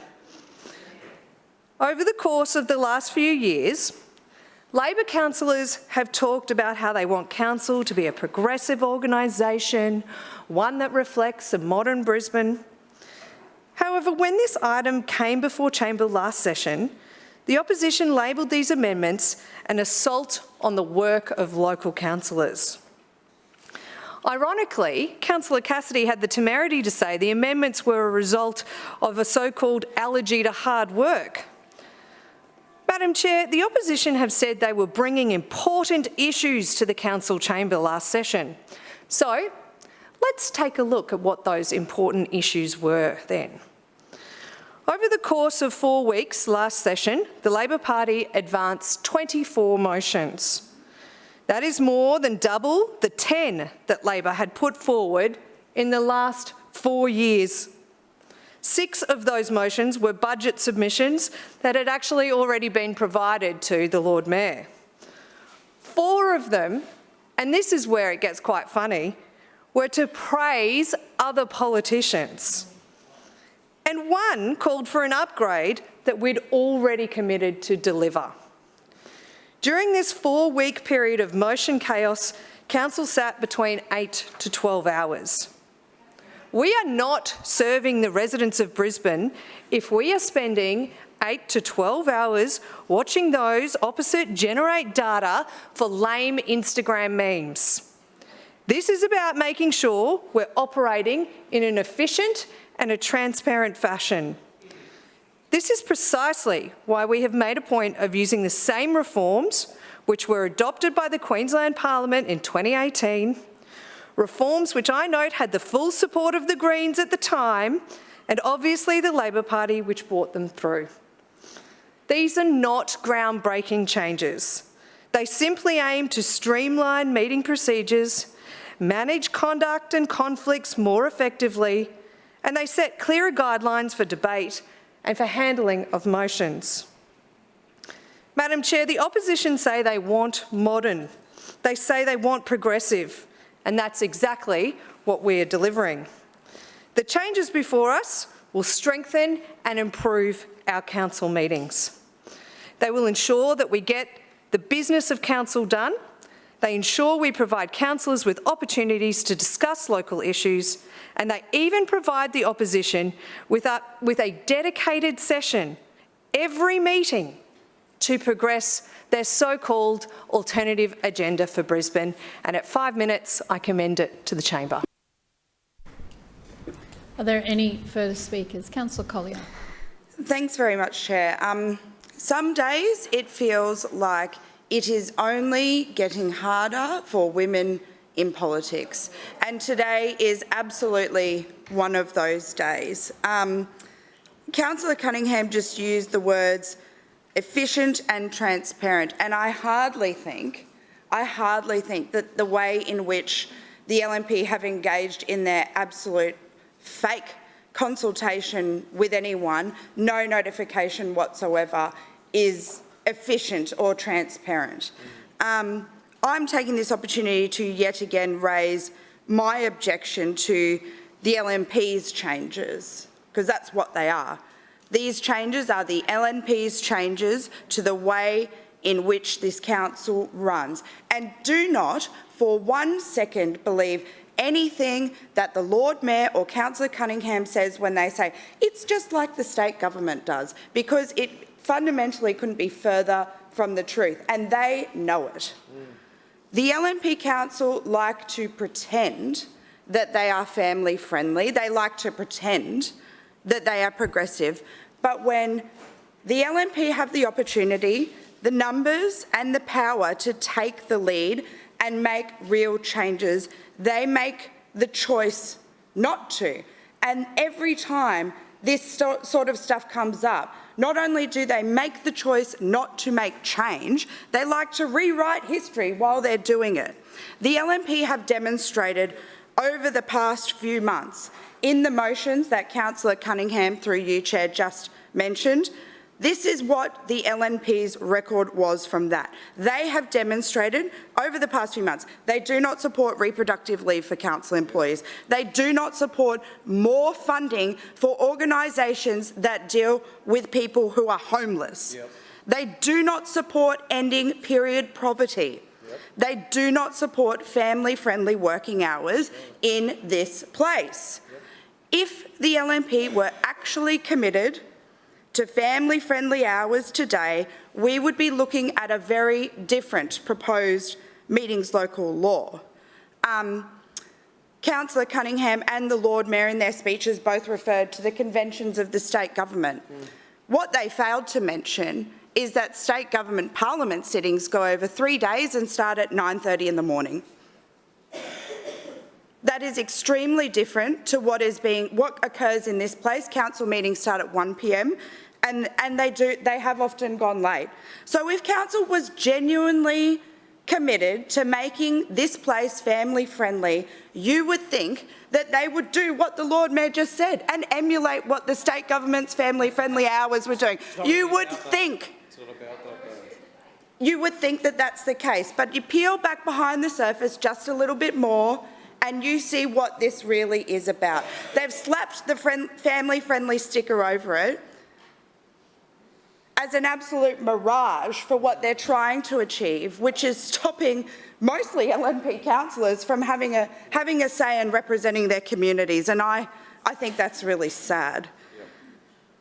I believe the only way to make council meetings genuinely family-friendly is make these meetings start much, much earlier than 1 p.m. and putting committee meetings on another day like the state government does. This would have been modelled off those family-friendly changes. And I also would like to remind, through you, Chair, the Lord Mayor and Councillor Cunningham, they might want to make a phone call to David Crisafulli, who has publicly committed to repealing those family-friendly laws in the state parliament. We'll have to change the meetings local law again. We might have to change the meetings local law again if it's modelled off the state, as the Lord Mayor has said. Yes, and I'll just also refer to the Lord Mayor's remarks earlier today. He was very, very upset that, apparently Labor at a council level and a state government level all don't think and feel the same way. So, I don't know, maybe the Lord Mayor will think differently on this one. I certainly would love to know, Lord Mayor, what you think about nuclear power as well, but I might leave that for another day. It is great that it is a testament to this place. It is great that in this council, in this chamber, from all political parties, there is a good representation of women in this place. We all know from research that, of course, when women are involved in decision-making, better decisions do get made. As politicians, of course, we all know what we sign up for when we choose to put our hand up for elected life and represent our communities. We are not working 9 to 5 jobs. We have to be available to attend council meetings and attend community events, and often, for people like myself who have a young child, it means we don't get the time that we want to spend with our families. When you make changes like these, the hours that you're about to mandate and push through means that you are putting up more barriers for women who might be making a decision to put their hand up. I know for me it was actually something that I really deeply considered. When I became a councillor, my daughter was, I think, 7 months old. She was just a little baby. And for me, I knew I had a good support network around me, and I would be lying if I didn't say it hasn't been hard, but I've been able to make it work. I obviously come from an amazing position of privilege where I have this support network around me. The council is only a better place when we welcome women from all different backgrounds, culturally, different levels of society, all of that. This place is better and more robust for it. But if there are more barriers in the way for women, with children in particular, making decisions to not participate because of the demands of this job, that's a bad thing.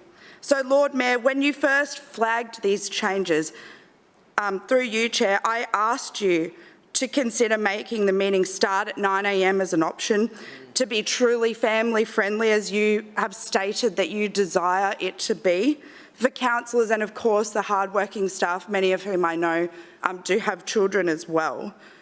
I'm really disappointed, Lord Mayor, through you, Chair, that you haven't listened. I am a working mum. I have a 2-year-old now at home. I'm a working mum like so many women are in Brisbane and in the community that I represent. We want our workplaces to be modern and reflect the lives that we are living.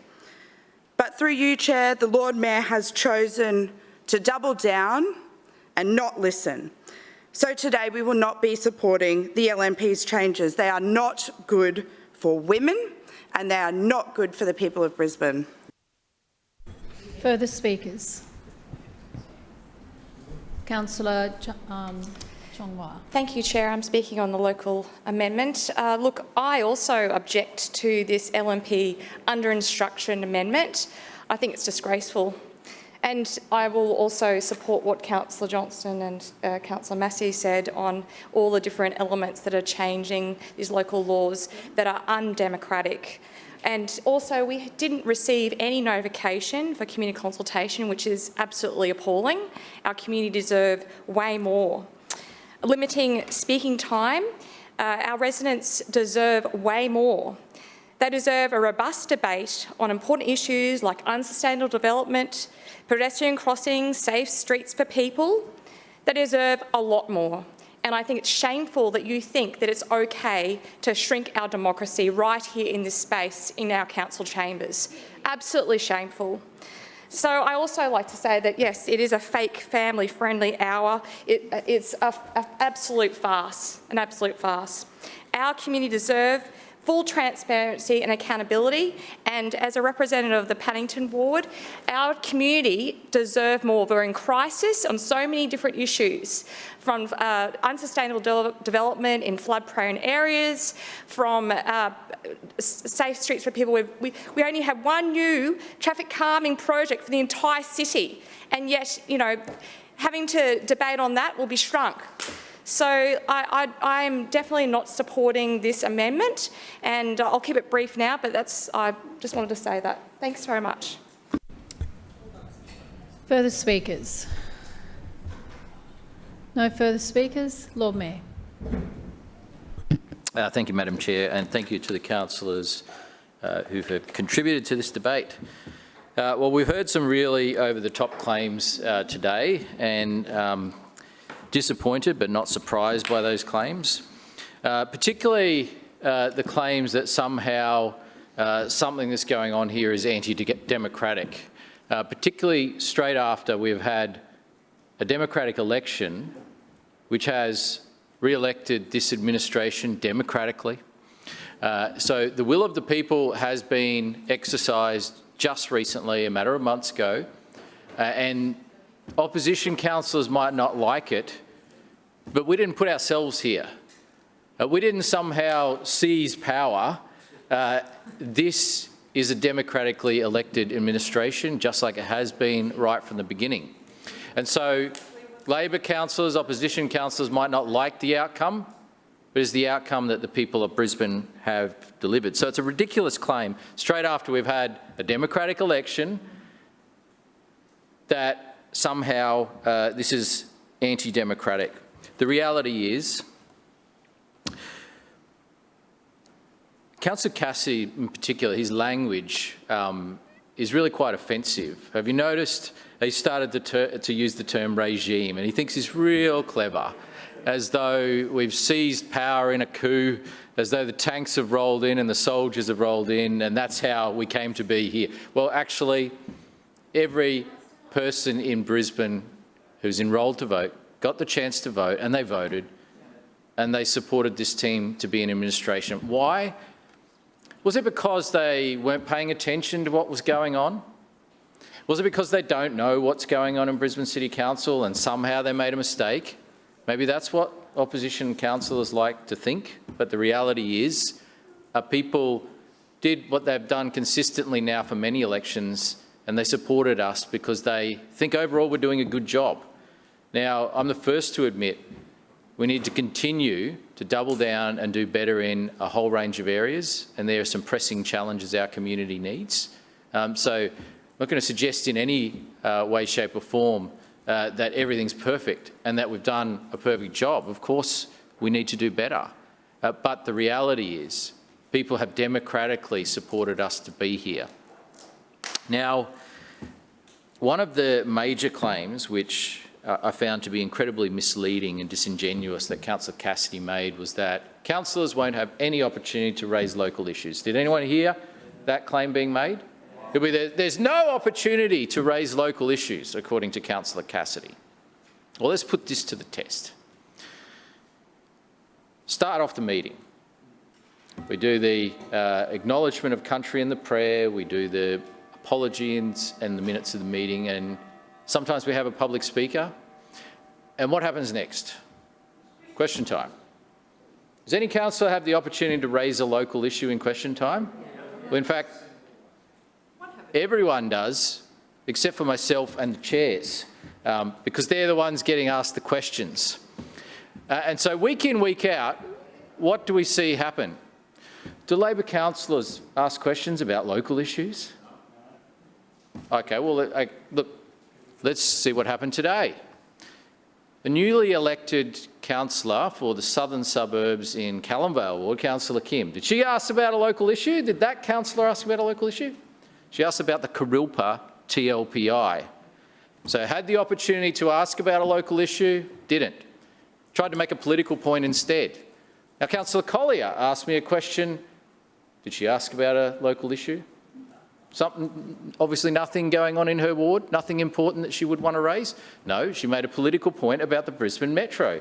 And we see this happening week in, week out. In fact, I have to say the only councillor who consistently raises local issues is Councillor Johnston. All the rest of you should be ashamed of yourself because you're grandstanding and you're making political points. The reality is opposition councillors claim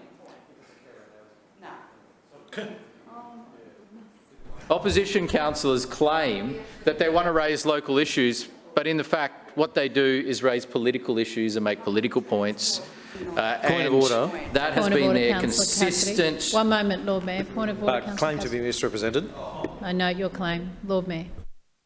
And that has been their consistent position, week in, week out, year in, year out.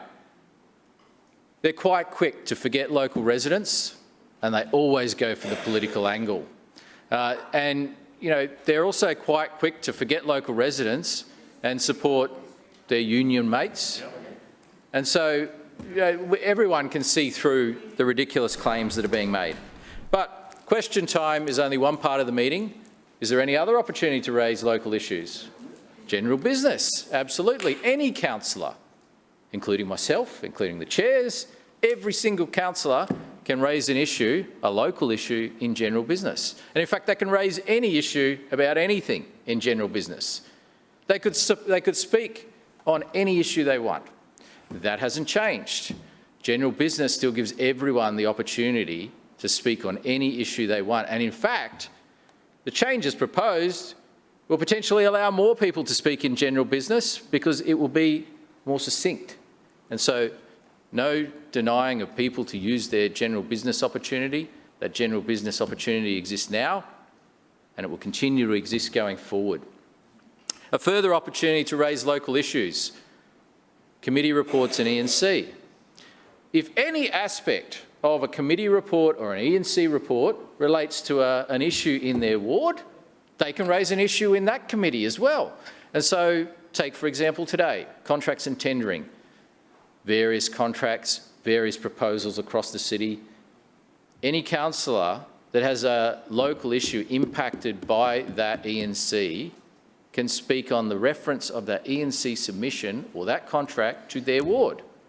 Another opportunity to speak on general local issues. But if that's not enough, we're actually giving opposition councillors an advantage that they don't have at the moment. We're setting aside a guaranteed time each meeting for them to raise the issues that they want to raise. Councillor Johnston, you've already been warned. Please do not call out while another councillor is on their feet speaking. And so there's actually more opportunity for opposition councillors to raise local issues. And as I said, what do? Most of the time, particularly Labor councillors, they spend most of their time making political points. So they say they care about local issues, but really they just care about politics. We've seen it time in, and anyone who wants to verify this just has to go back and watch the meeting and see the minutes of the meeting, and they'll see that this is the fact. Now, in terms of putting forward general issues, the Labor Party councillors suddenly, after their crushing defeat in the recent election, decided that they might try something different. And so in the 4 years from 2020 to 2024, a 4-year term, they put forward 10 notified motions. 10 in 4 years. They had the opportunity to do it. Any of those meetings, they didn't. Suddenly, after the last election, in just 4 weeks, they put forward 24 motions. Now, were these about important local issues that they couldn't raise anywhere else? Well, 6 of the motions were budget submissions, and Councillor Cunningham has already mentioned this, which they'd already made through the budget process. 4 of the motions were praising other politicians, and 1 called for an upgrade of a commitment that we had already made to deliver. So it was literally quite extraordinary to see. But if you compare the opportunities that people have to speak, there are plenty of opportunities now, and there will be plenty of opportunities going forward to raise local issues. There will be plenty of opportunities to debate. But what we're simply seeing here is the modernisation of the meeting rules. Now, it's interesting that Councillor Collier made some comments about family-friendly hours and about encouraging more women to be involved. Well, this team sets the benchmark, not for Queensland, but for the entire nation in female representation. 65% of my team is female, and many of them have small kids. A record number, in fact, in the history of the whole city. And so I won't be lectured by Councillor Collier about this. This administration is dedicated to a modernised meeting rule and dedicated to family-friendly hours. Thank you. Councillor Cassidy, your point of misrepresentation. Oh, thanks very much, Chair. Good Lord, he whinges sometimes, this Lord Mayor. I clearly said that LNP councillors already don't raise local issues, and question time was a good example of that today, and they'll have even less opportunity to do it under these changes that are being brought in today. Councillors, I'll now put item G to the vote. All those in favour say aye. Aye. Those against no. No. The ayes have it. Division. Division has been called by Councillor Johnston and seconded by Councillor Massey. Councillors, ayes to my right, noes to my left. Please ring the bells.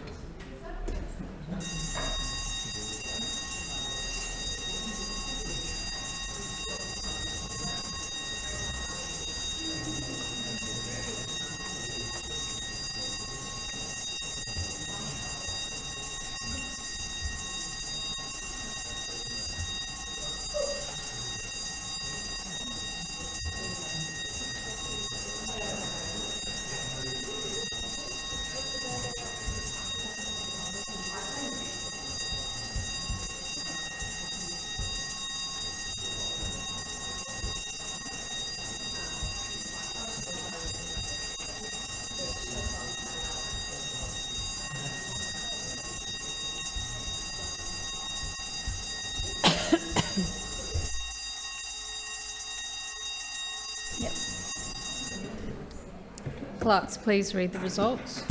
Madam Chair, the ayes have it, the voting being 17 in favour and 7 against. The motion is carried. Councillors, please resume your seats.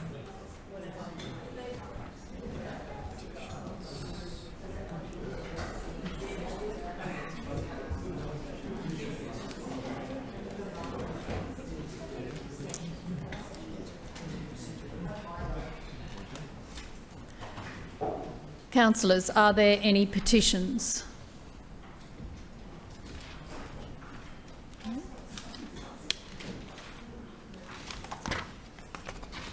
Councillors, are there any statements required as a result of an Office of the Independent Assessor or Councillor Ethics Committee order? Councillor Johnston. In accordance with the CCT order of the 18th of June 2024, I apologise. Thank you, Councillor. Are there any matters of general business? Councillor Huang. Thank you, Madam Chair. I rise to speak on the ELGA AGM I attended with Councillor Marx and Councillor Collier at the beginning of the recent recess. Madam Chair, ELGA, which is Australian Local Government Association AGM, was held between 2nd of July and the 5th of July in Canberra. Madam Chair, may I say, winter in Canberra was far from pleasant.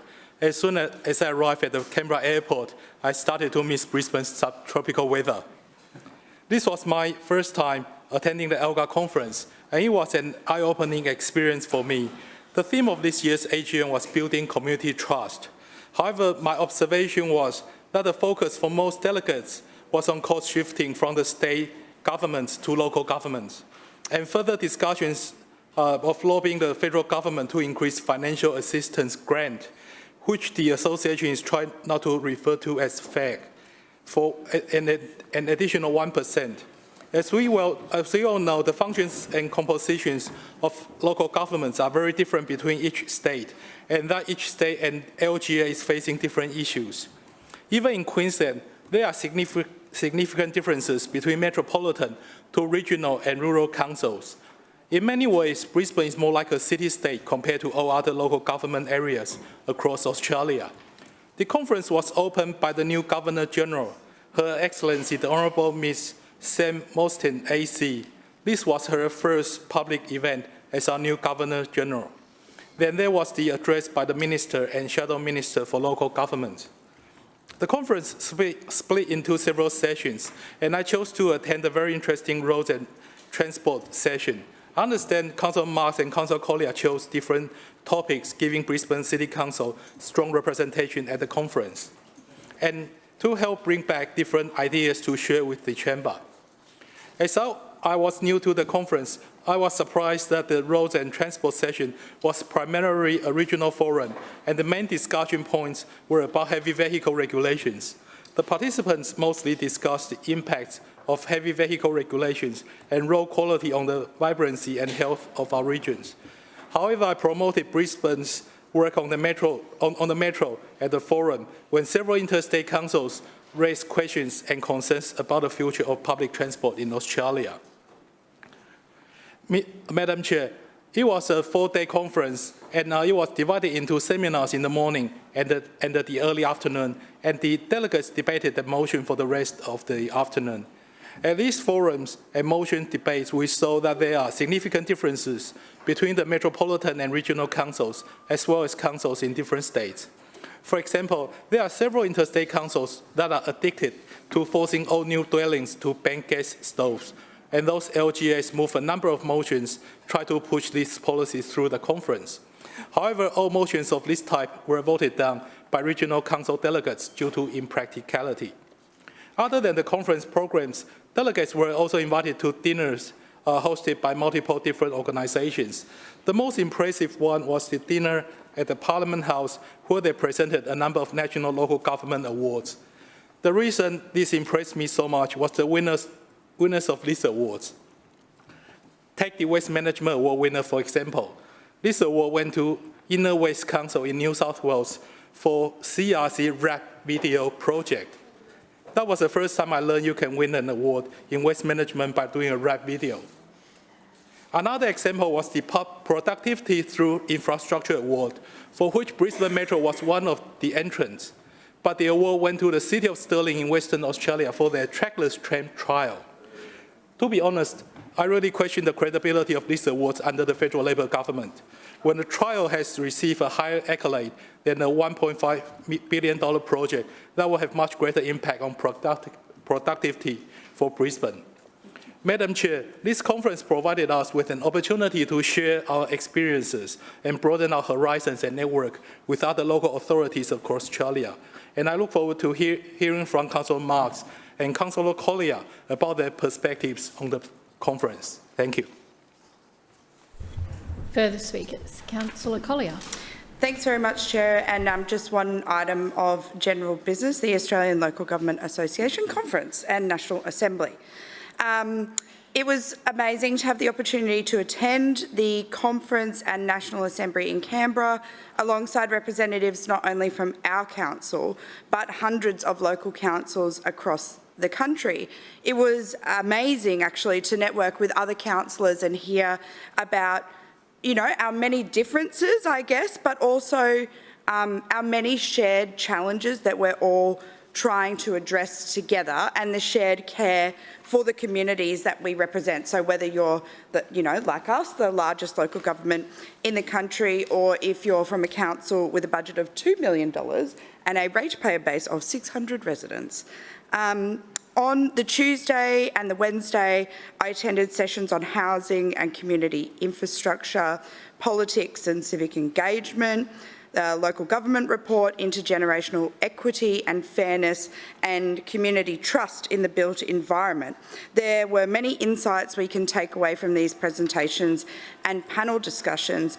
In particular, on the housing front, it was really important to note that right now in Australia, it is we're currently at the lowest number of completions of dwellings in a decade, and a mere 13% of properties are affordable to those on a middle income.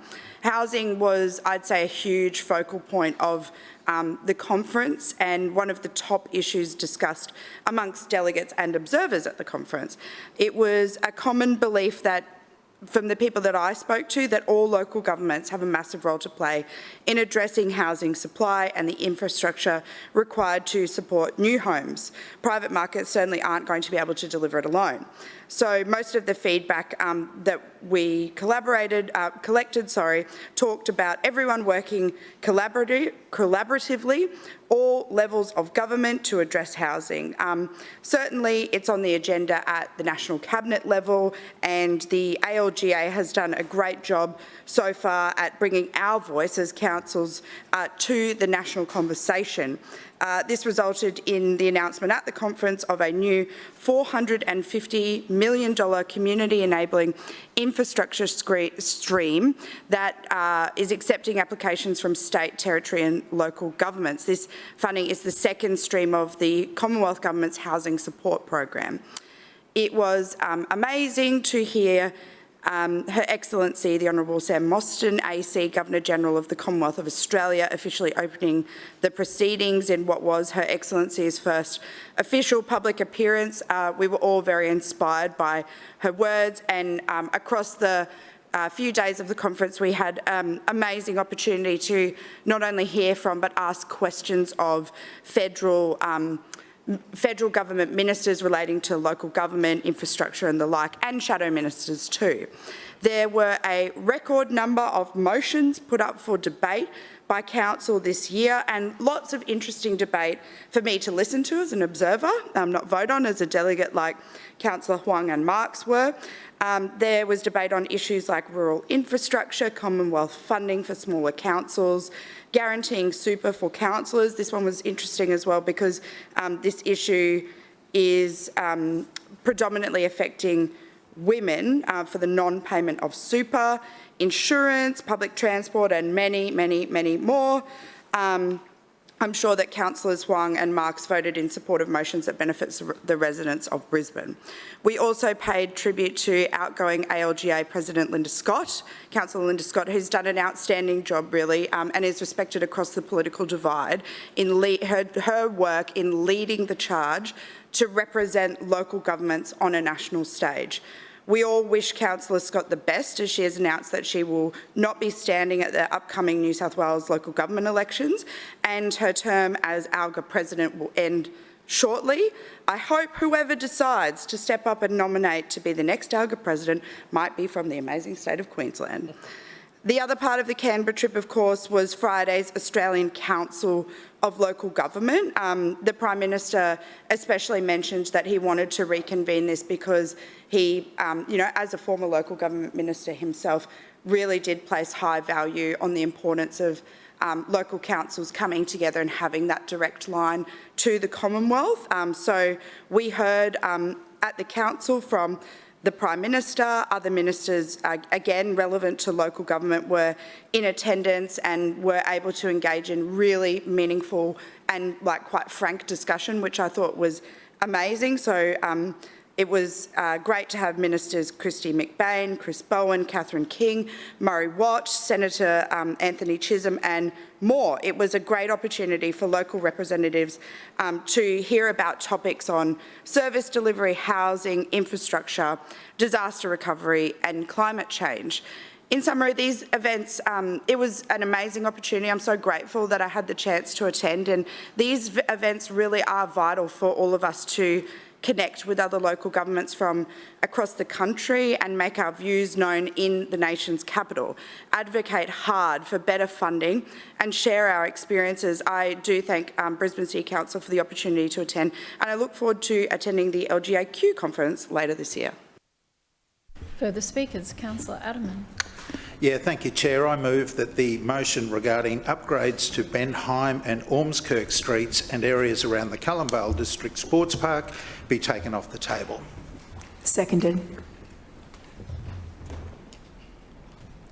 It has been moved by Councillor Adermann and seconded by Councillor Givney that the motion from the 21st of May 2024 be taken off the table.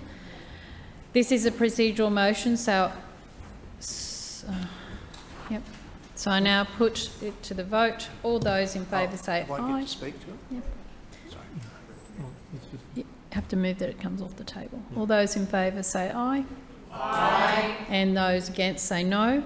The ayes have it. The motion from 21st of May 2024 has been taken off the table, and I will restate the motion for the chamber while it is being redistributed to councillors.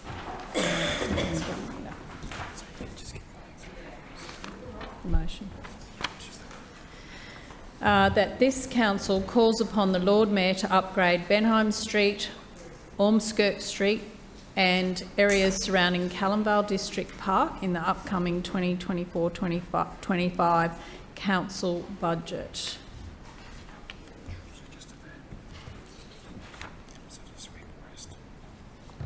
Councillors who have already spoken are Councillors Kim and Councillor Givney. Debate now resumes from where it left off on the 21st of May 2024. Is there any debate? Councillor Adermann. Yeah, thank you, Chair. Despite being on different sides of the river and different sides of this chamber, Councillor Kim and I do share some similarities with our wards in that they have rural and semi-rural environments that have seen much growth over the last decade or so. I also know that Benheim and Ormskirk streets have seen their fair share of traffic in recent years, thanks to the ever-popular Cullenvale District Park. This is an incredible space, as Councillor Kim rightly said. It's becoming a real drawcard for the local area. And the former councillor should be credited for her vision to deliver this park for residents, as more development was taking place and more families were moving in. Chair, when you talk about congestion as a result of growth from outer suburbs, I can sympathise. As you know, residents from Bellbarry, Moggill and Corona Downs have no choice but to use Moggill Road to get to work and school. You'll recall on that section of Moggill Road managed by the state government, the former Main Roads Minister shamefully withdrew funding that had been set aside to improve congestion at the Kenmore roundabout. His successor, Big Bucks Bart, has given no indication of a change in attitude from this tired and inept state government.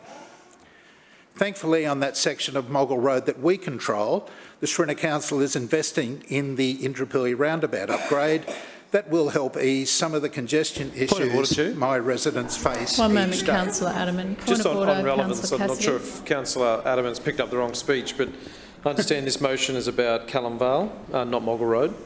Thank you, Councillor Cassidy. Thank you.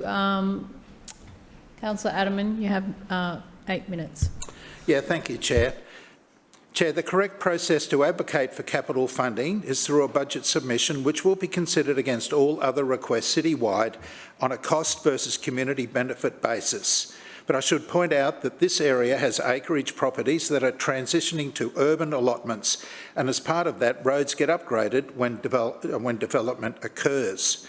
This work, such as road widening and curb and channeling, is delivered through development. Some of this work has already happened, but I must let Councillor Kim know that the cost of this work shouldn't be borne by council alone. Developers who are creating the new allotments have a role to play. This is a factor in determining the priority for roads to be upgraded. And through you, Chair, it did concern me that Councillor Kim mentioned that there had been potholes there for months. I know that when I'm out and about in my ward, that if I see a pothole, I take a pic and have it called in immediately for repair. And to the credit of our asphalt and aggregate team, they are very quick to fix them. I did so on Ironbark Road, Chapel Hill, only a week ago, and noticed yesterday it had already been fixed. So I'd encourage Councillor Kim to consider doing the same. At the end of the day, if they don't know about them, they can't fix them.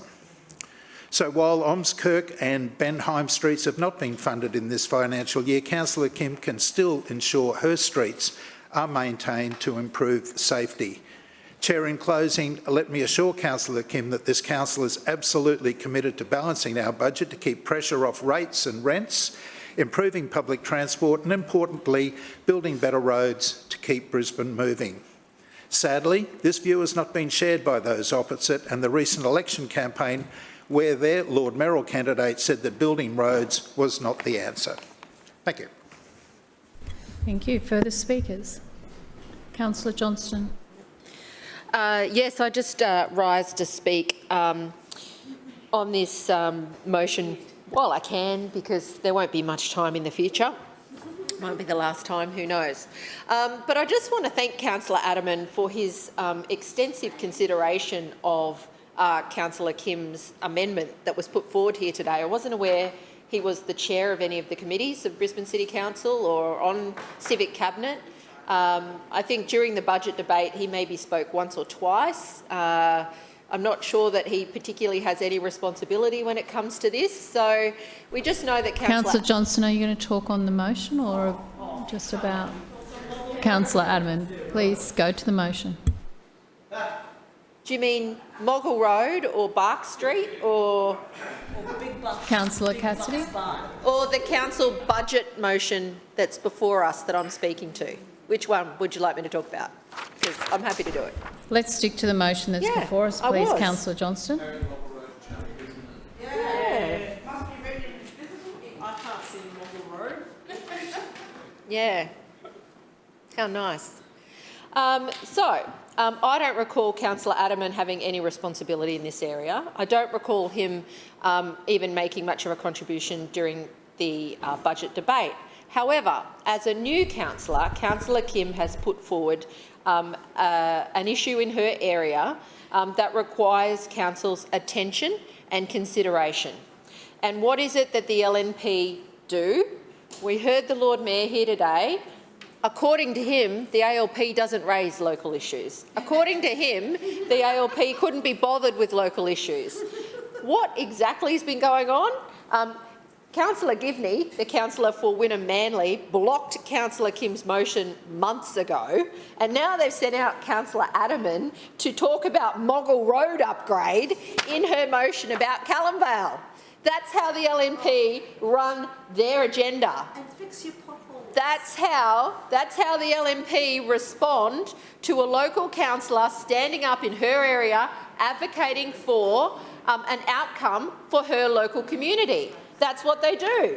And the best that Councillor Aderman's got to offer is he understands congestion because there's a problem on Moggle Road. I just say through you, Madam Chairman, that was a surprisingly relevant part of the motion debate before us today. But what I would say to Councillor Kim is Don't be discouraged. The LNP do not listen. They have a tin ear.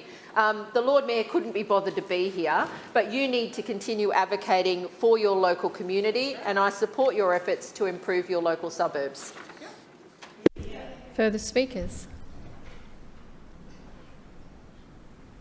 No further speakers. We'll put the motion to the vote.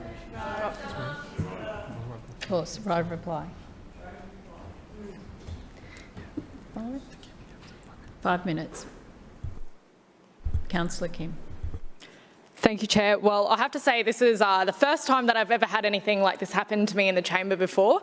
But ultimately, the main point that I really just wanted to reinforce was the fact that today I'm not here to play political games, but I'm here to reflect our residents who live in Calamel around the park who have been asking for this resurfacing and the repair of these roads to be done for a very long time, which also includes the submission of the potholes that they already find very regularly, which is why they keep complaining about it, because it's something that locals constantly have been contacting council about, and they haven't been repaired on time. And I'm sure that's because of the $400 million cuts that the Lord Mayor announced previously, which definitely affected us throughout the election. And that's why we saw a change in the Calamvale ward, because residents out that way felt the change and they were very hurt by that as well.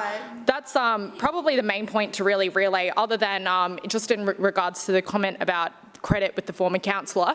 Just yesterday, I actually caught up with the former councillor before the previous councillor, Councillor Kevin Bianchi, who did a lot of work in securing the land for Calamel District Park.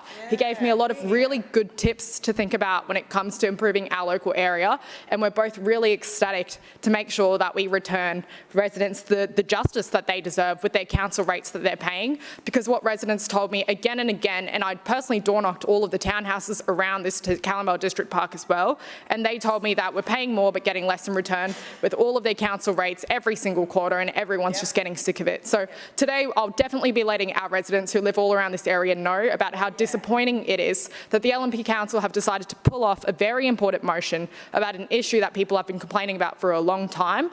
There's lots of residents who will also get there by Christmas at the end of this year, because there's a really great Christmas light show that one of the residents do along one of these streets. This area is used by hundreds and hundreds of residents. It's a very popular area. It's very disappointing to see that this has happened. As a new councillor, I was very excited to work together. I can definitely say, though, that the council officers have been extremely cooperative there from Brisbane City Council and have provided me with a lot of advice to try and get a good outcome. But it's a shame that here in City Hall with the LNP Council, there's always games being played, and unfortunately, residents are just getting sick of the politics going on. It's a shame, and I'm really relieved that there was a change in Calamvale ward at the very least at this last election, and residents have also expressed that to me as well. But we won't give up on the improvement of this street. I know that you might take this down, but I did find that it was a little bit ironic that the Lord Mayor just previously, just about 10 minutes ago, said that I didn't talk about local issues and simultaneously pulled a motion off the table which had everything to do with local matters in our area. I won't stop continuing to bring these issues up. They can keep taking it down, but at the end of the day, it was a democratic election which put us right here. This is my job to reflect residents' opinions and views. And as much as the LNP can try and come up with smart responses to say back to them, this will only get fed back to the local residents who have had enough of that. And they did really express that.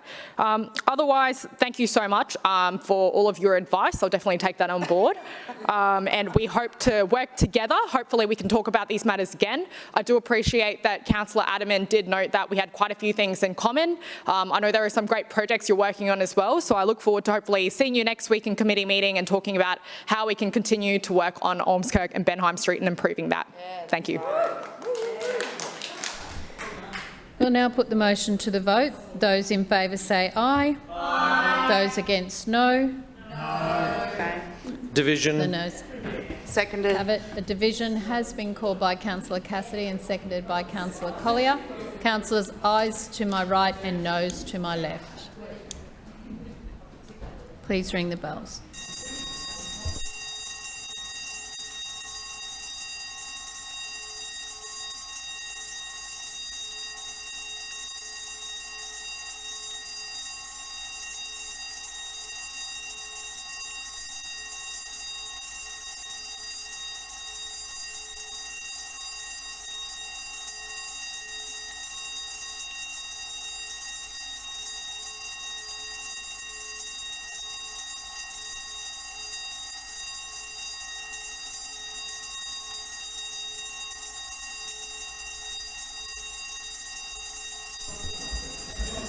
Clerks, please read the results. Madam Chair, the ayes have it, the voting being 7 in favour and 16 against. The motion is lost. Councillors, please resume your seats.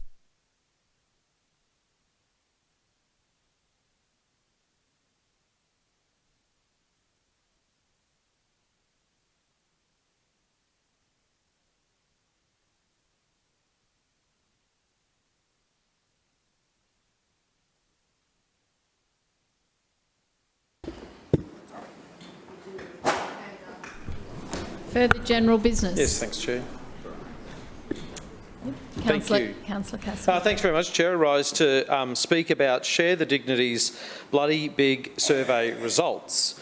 This is something that we talked about last council session, particularly in the context of calling on this council to support the work that Share the Dignity does in installing vending machines, sanitary product vending machines in public spaces. And I just wanted to share with the chamber a snippet of those results that have now come in. So back in 2021, Share the Dignity started the Bloody Big Survey, which is the largest body of data anywhere in the world on menstruation.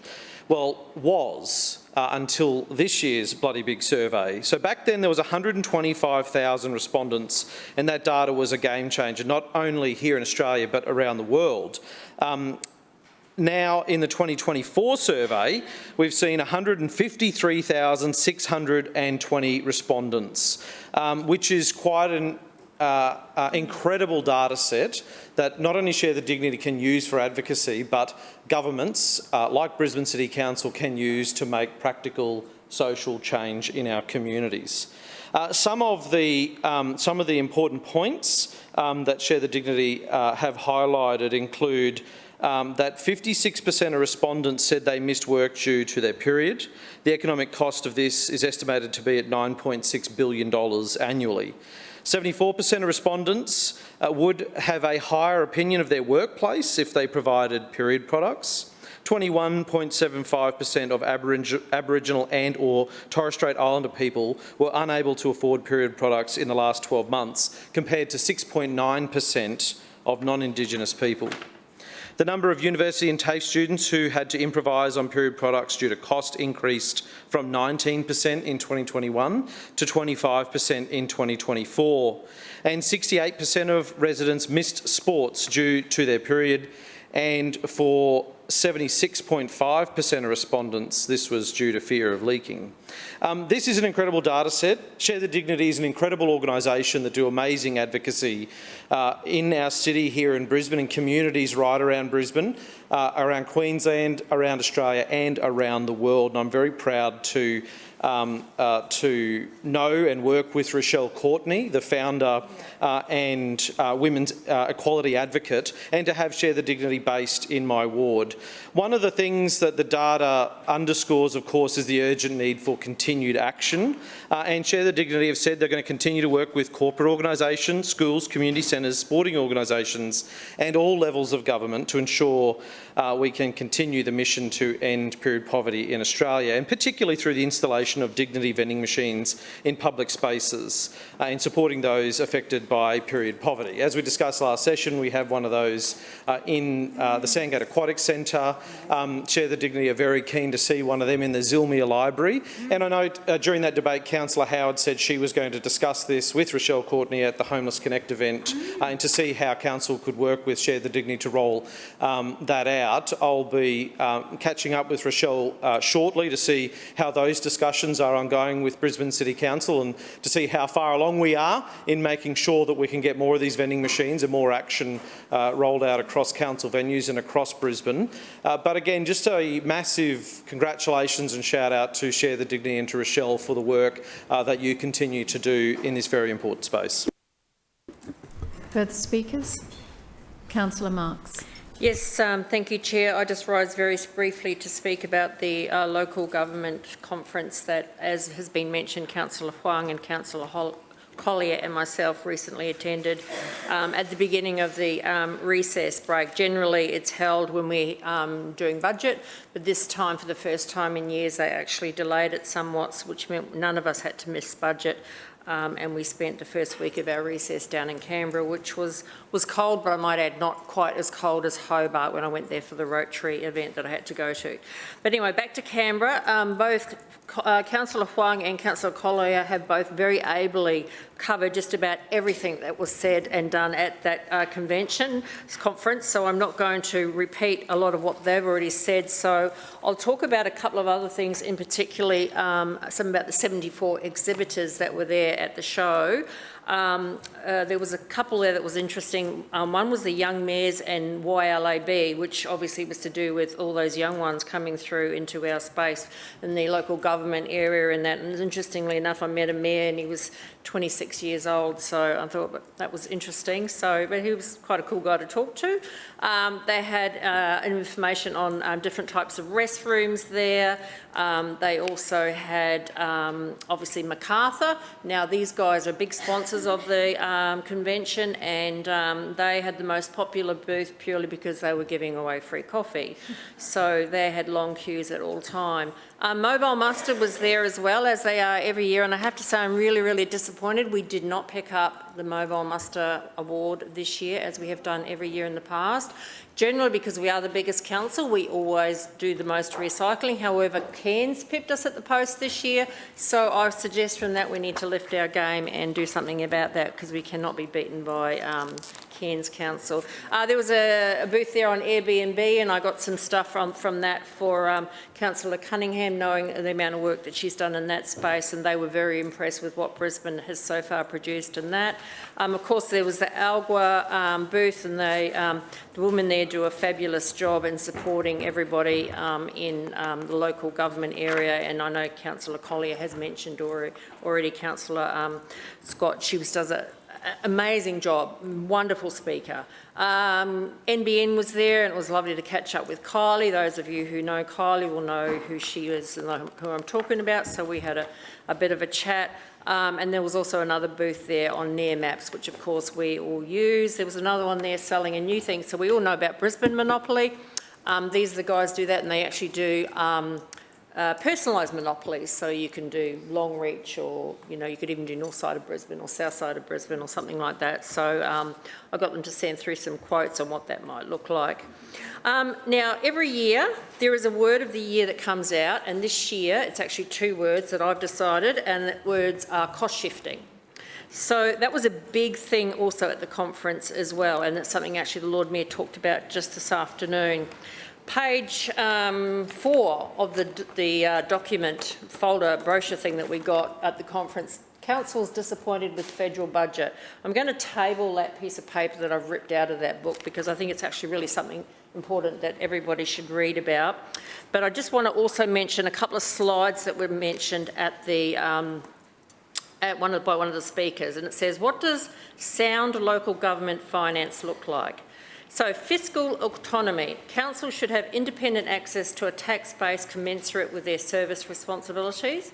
Fiscal equalisation. Where councils face tax-based limits or costs beyond their control, they should be assisted to provide at least a basic level of service to their communities. And subsidiarity, not sure about that word, beyond Beyond fiscal equalisation, it's a bit small. Commonwealth and state should only interfere with local resource allocation on matters of genuine national or state significance. So I thought that was quite interesting. And another slide said, growth in own source revenue in local governments has flatlined compared to those of other tiers of governments over the past 5 years. And I think we all have to agree that's exactly what's happened in the last few years over council. So, generally, these conferences, a lot is about bats. We didn't hear anything much about bats this time, and I mean the flying kind. But there was definitely lots and lots of conversations about cost shifting. And in fact, Alison Smith wrote a fairly lengthy article about this very issue recently. And the other speaker that I found very interesting was Samuel Johnson. I don't know if you all know him. He's an actor, and his sister passed away recently of cancer. And he talked about the fundraising and how he'd take it on as his life to raise awareness of council on her behalf, and it was very emotional, and he's actually suffered some other issues himself, but he was a very, very good speaker. And in actual fact, I reached out to Alison Smith after the conference and said I was particularly impressed with all of the speakers they had and all of that. They were very, very good. On a final note, we all did attend the ALGA dinner, gala dinner that night, and as was mentioned, the Prime Minister was there, so I want to thank Councillor Collier for accompanying me up there to have my photo with the Prime Minister. I wasn't sure if I could go up there on my own, but she came up with me, so that was okay. It was a bipartisan, and he knew, the Prime Minister obviously knew Councillor Collier, so obviously he must have thought whoever was her might be a decent person, was happy to have a photo with me. Appreciate that. And we also did save money. We all caught a taxi from Cairns back to the airport, all three of us sharing in that, so there was only one cab voucher. Thank you very much. Further speakers, Councillor Chongwa. Oh, sorry, Councillor. Sorry, yeah, Councillor Strunk. I was going to call you. He did have his hand up earlier, and it's very hard when you're on the screen, so I apologise, Councillor Chongwa. Councillor Strunk. Thank you. Can you hear me, Chair? Yes, loud and clear. Okay. Okay. Whoops. And now I've just, hang on a tick. I've just done something. You're good. We can hear you and we can see you. Okay, there we go. Sorry, my screen dropped down and it was my fault, not yours. Last Saturday was a very important day. I have just one bit of general business tonight. Last Saturday was a very important day for 8 very special young recipients of the Lions Children of Courage.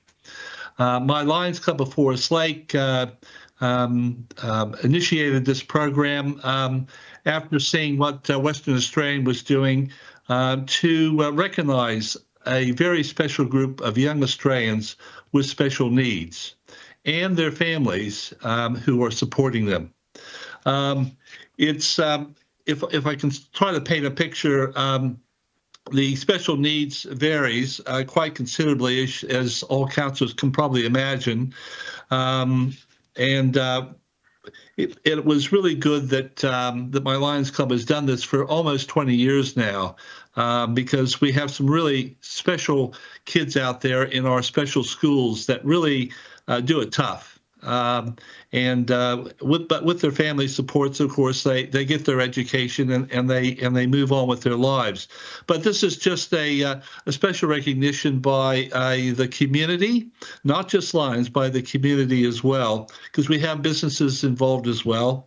Of course, the Speaker of the House, Milton Dick, was there, who's always a bit of a draw card, of course, for the kids, and our newest MP, Margie Nightingale, who was also there at the ceremony, and you can tell that she's a former nurse and teacher, because how she handles the kids, how she interacted with the kids, she's just a fantastic MP. She's really hit the ground running and is doing a terrific job.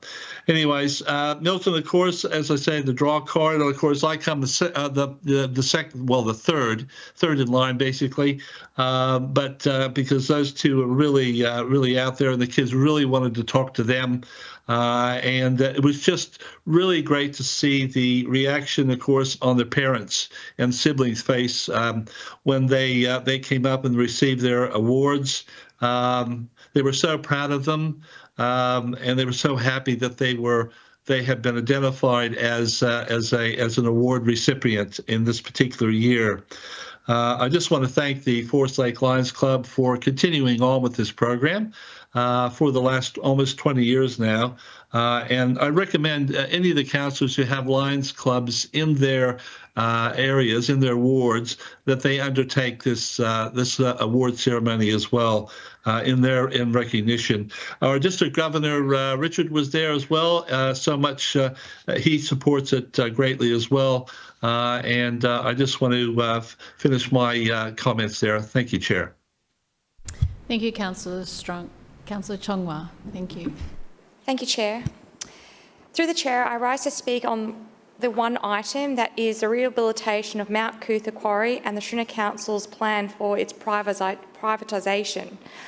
I've already spoken in these changes during budget discussions about the lack of council action and transparency on closing the Mount Coot-tha quarry, and today I've asked a question to the Lord Mayor. The Mount Coot-tha Reserve is arguably the most important natural area of Brisbane. This iconic sanctuary of eucalypt forest, rainforest gullies, creek lines and koalas should be given the highest level of protection by this council. This council administration, however, does not believe Mount Coot-tha deserves the highest protections. This is demonstrated by the fact that the Shrinner Council is still carving out 26-hectare crater in Mount Coot-tha with no end in sight, an open pit quarry less than 5 kilometres from the centre of Brisbane. This huge quarry is still blasting, spraying noise and dust onto households and onto the iconic forest. The Lord Mayor last June announced a $500,000 commitment to consult residents on the future of Mount Coot-tha and Pine Mountain quarries. So far, all we've seen is Have Your Say website. We know that all that $500,000 wasn't spent on one web page consultation. The local enable plan requires the quarry to be closed by 2025, but that is highly unlikely to happen when there is no budget and no timeline from council. In this council's latest budget, even the very phrasing planning for quarry transition has disappeared. While this council administration have said that they will close this huge block of inner Brisbane land, like many other election promises, they won't actually commit to a date or timeline. You would think that after 20 years of being in power, that this LNP administration would have learnt how to balance their budget to be able to actually follow through on their election commitments. In October 2019, Michael Bertman, State MP for Maiwar, hosted a Future of Mount Coot-tha Quarry Forum with the Mount Coot-tha Protector Alliance, with more than 100 local residents attending. From this forum and subsequent feedback to elected representatives on the west side, residents have told us very clearly they wanted a rehabilitated quarry to be kept for public open access space and green space. Residents want this Brisbane asset to be kept as public green space that enhances the Mount Coot-tha natural landscape and complements the Botanic Gardens. Just last week, we are now seeing proposals promoting hotels and zip lines in a rehabilitated quarry. Designed by Prax, a local Brisbane company, has already received heavy promotion in the news media. Placing a hotel in Mount Coot-tha completely ignores the overwhelming community desire for the quarry to be converted into public space, with no commercialisation.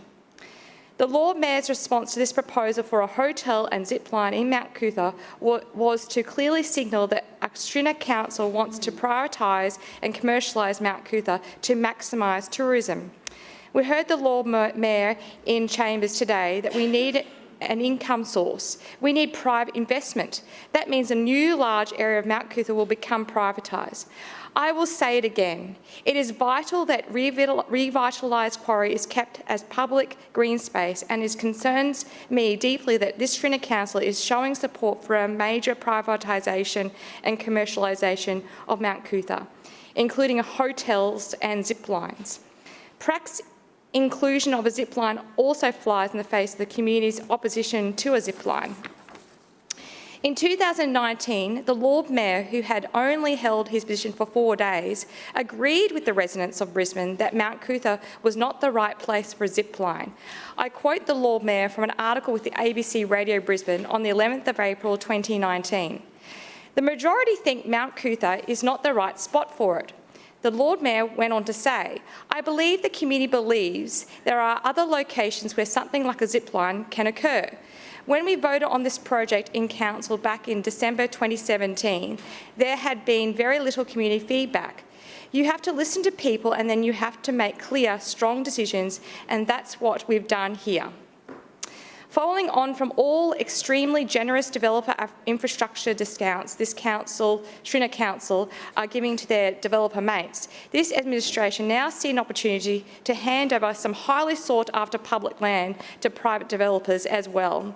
I will finish here with a warning to this council that commercialisation of a rehabilitated quarry and Mount Cootha will be strongly resisted by the community, and this resistance will be actively supported by the growing number of elected Greens representatives in West Brisbane. Any further speakers? If there are no further speakers, I declare the meeting closed.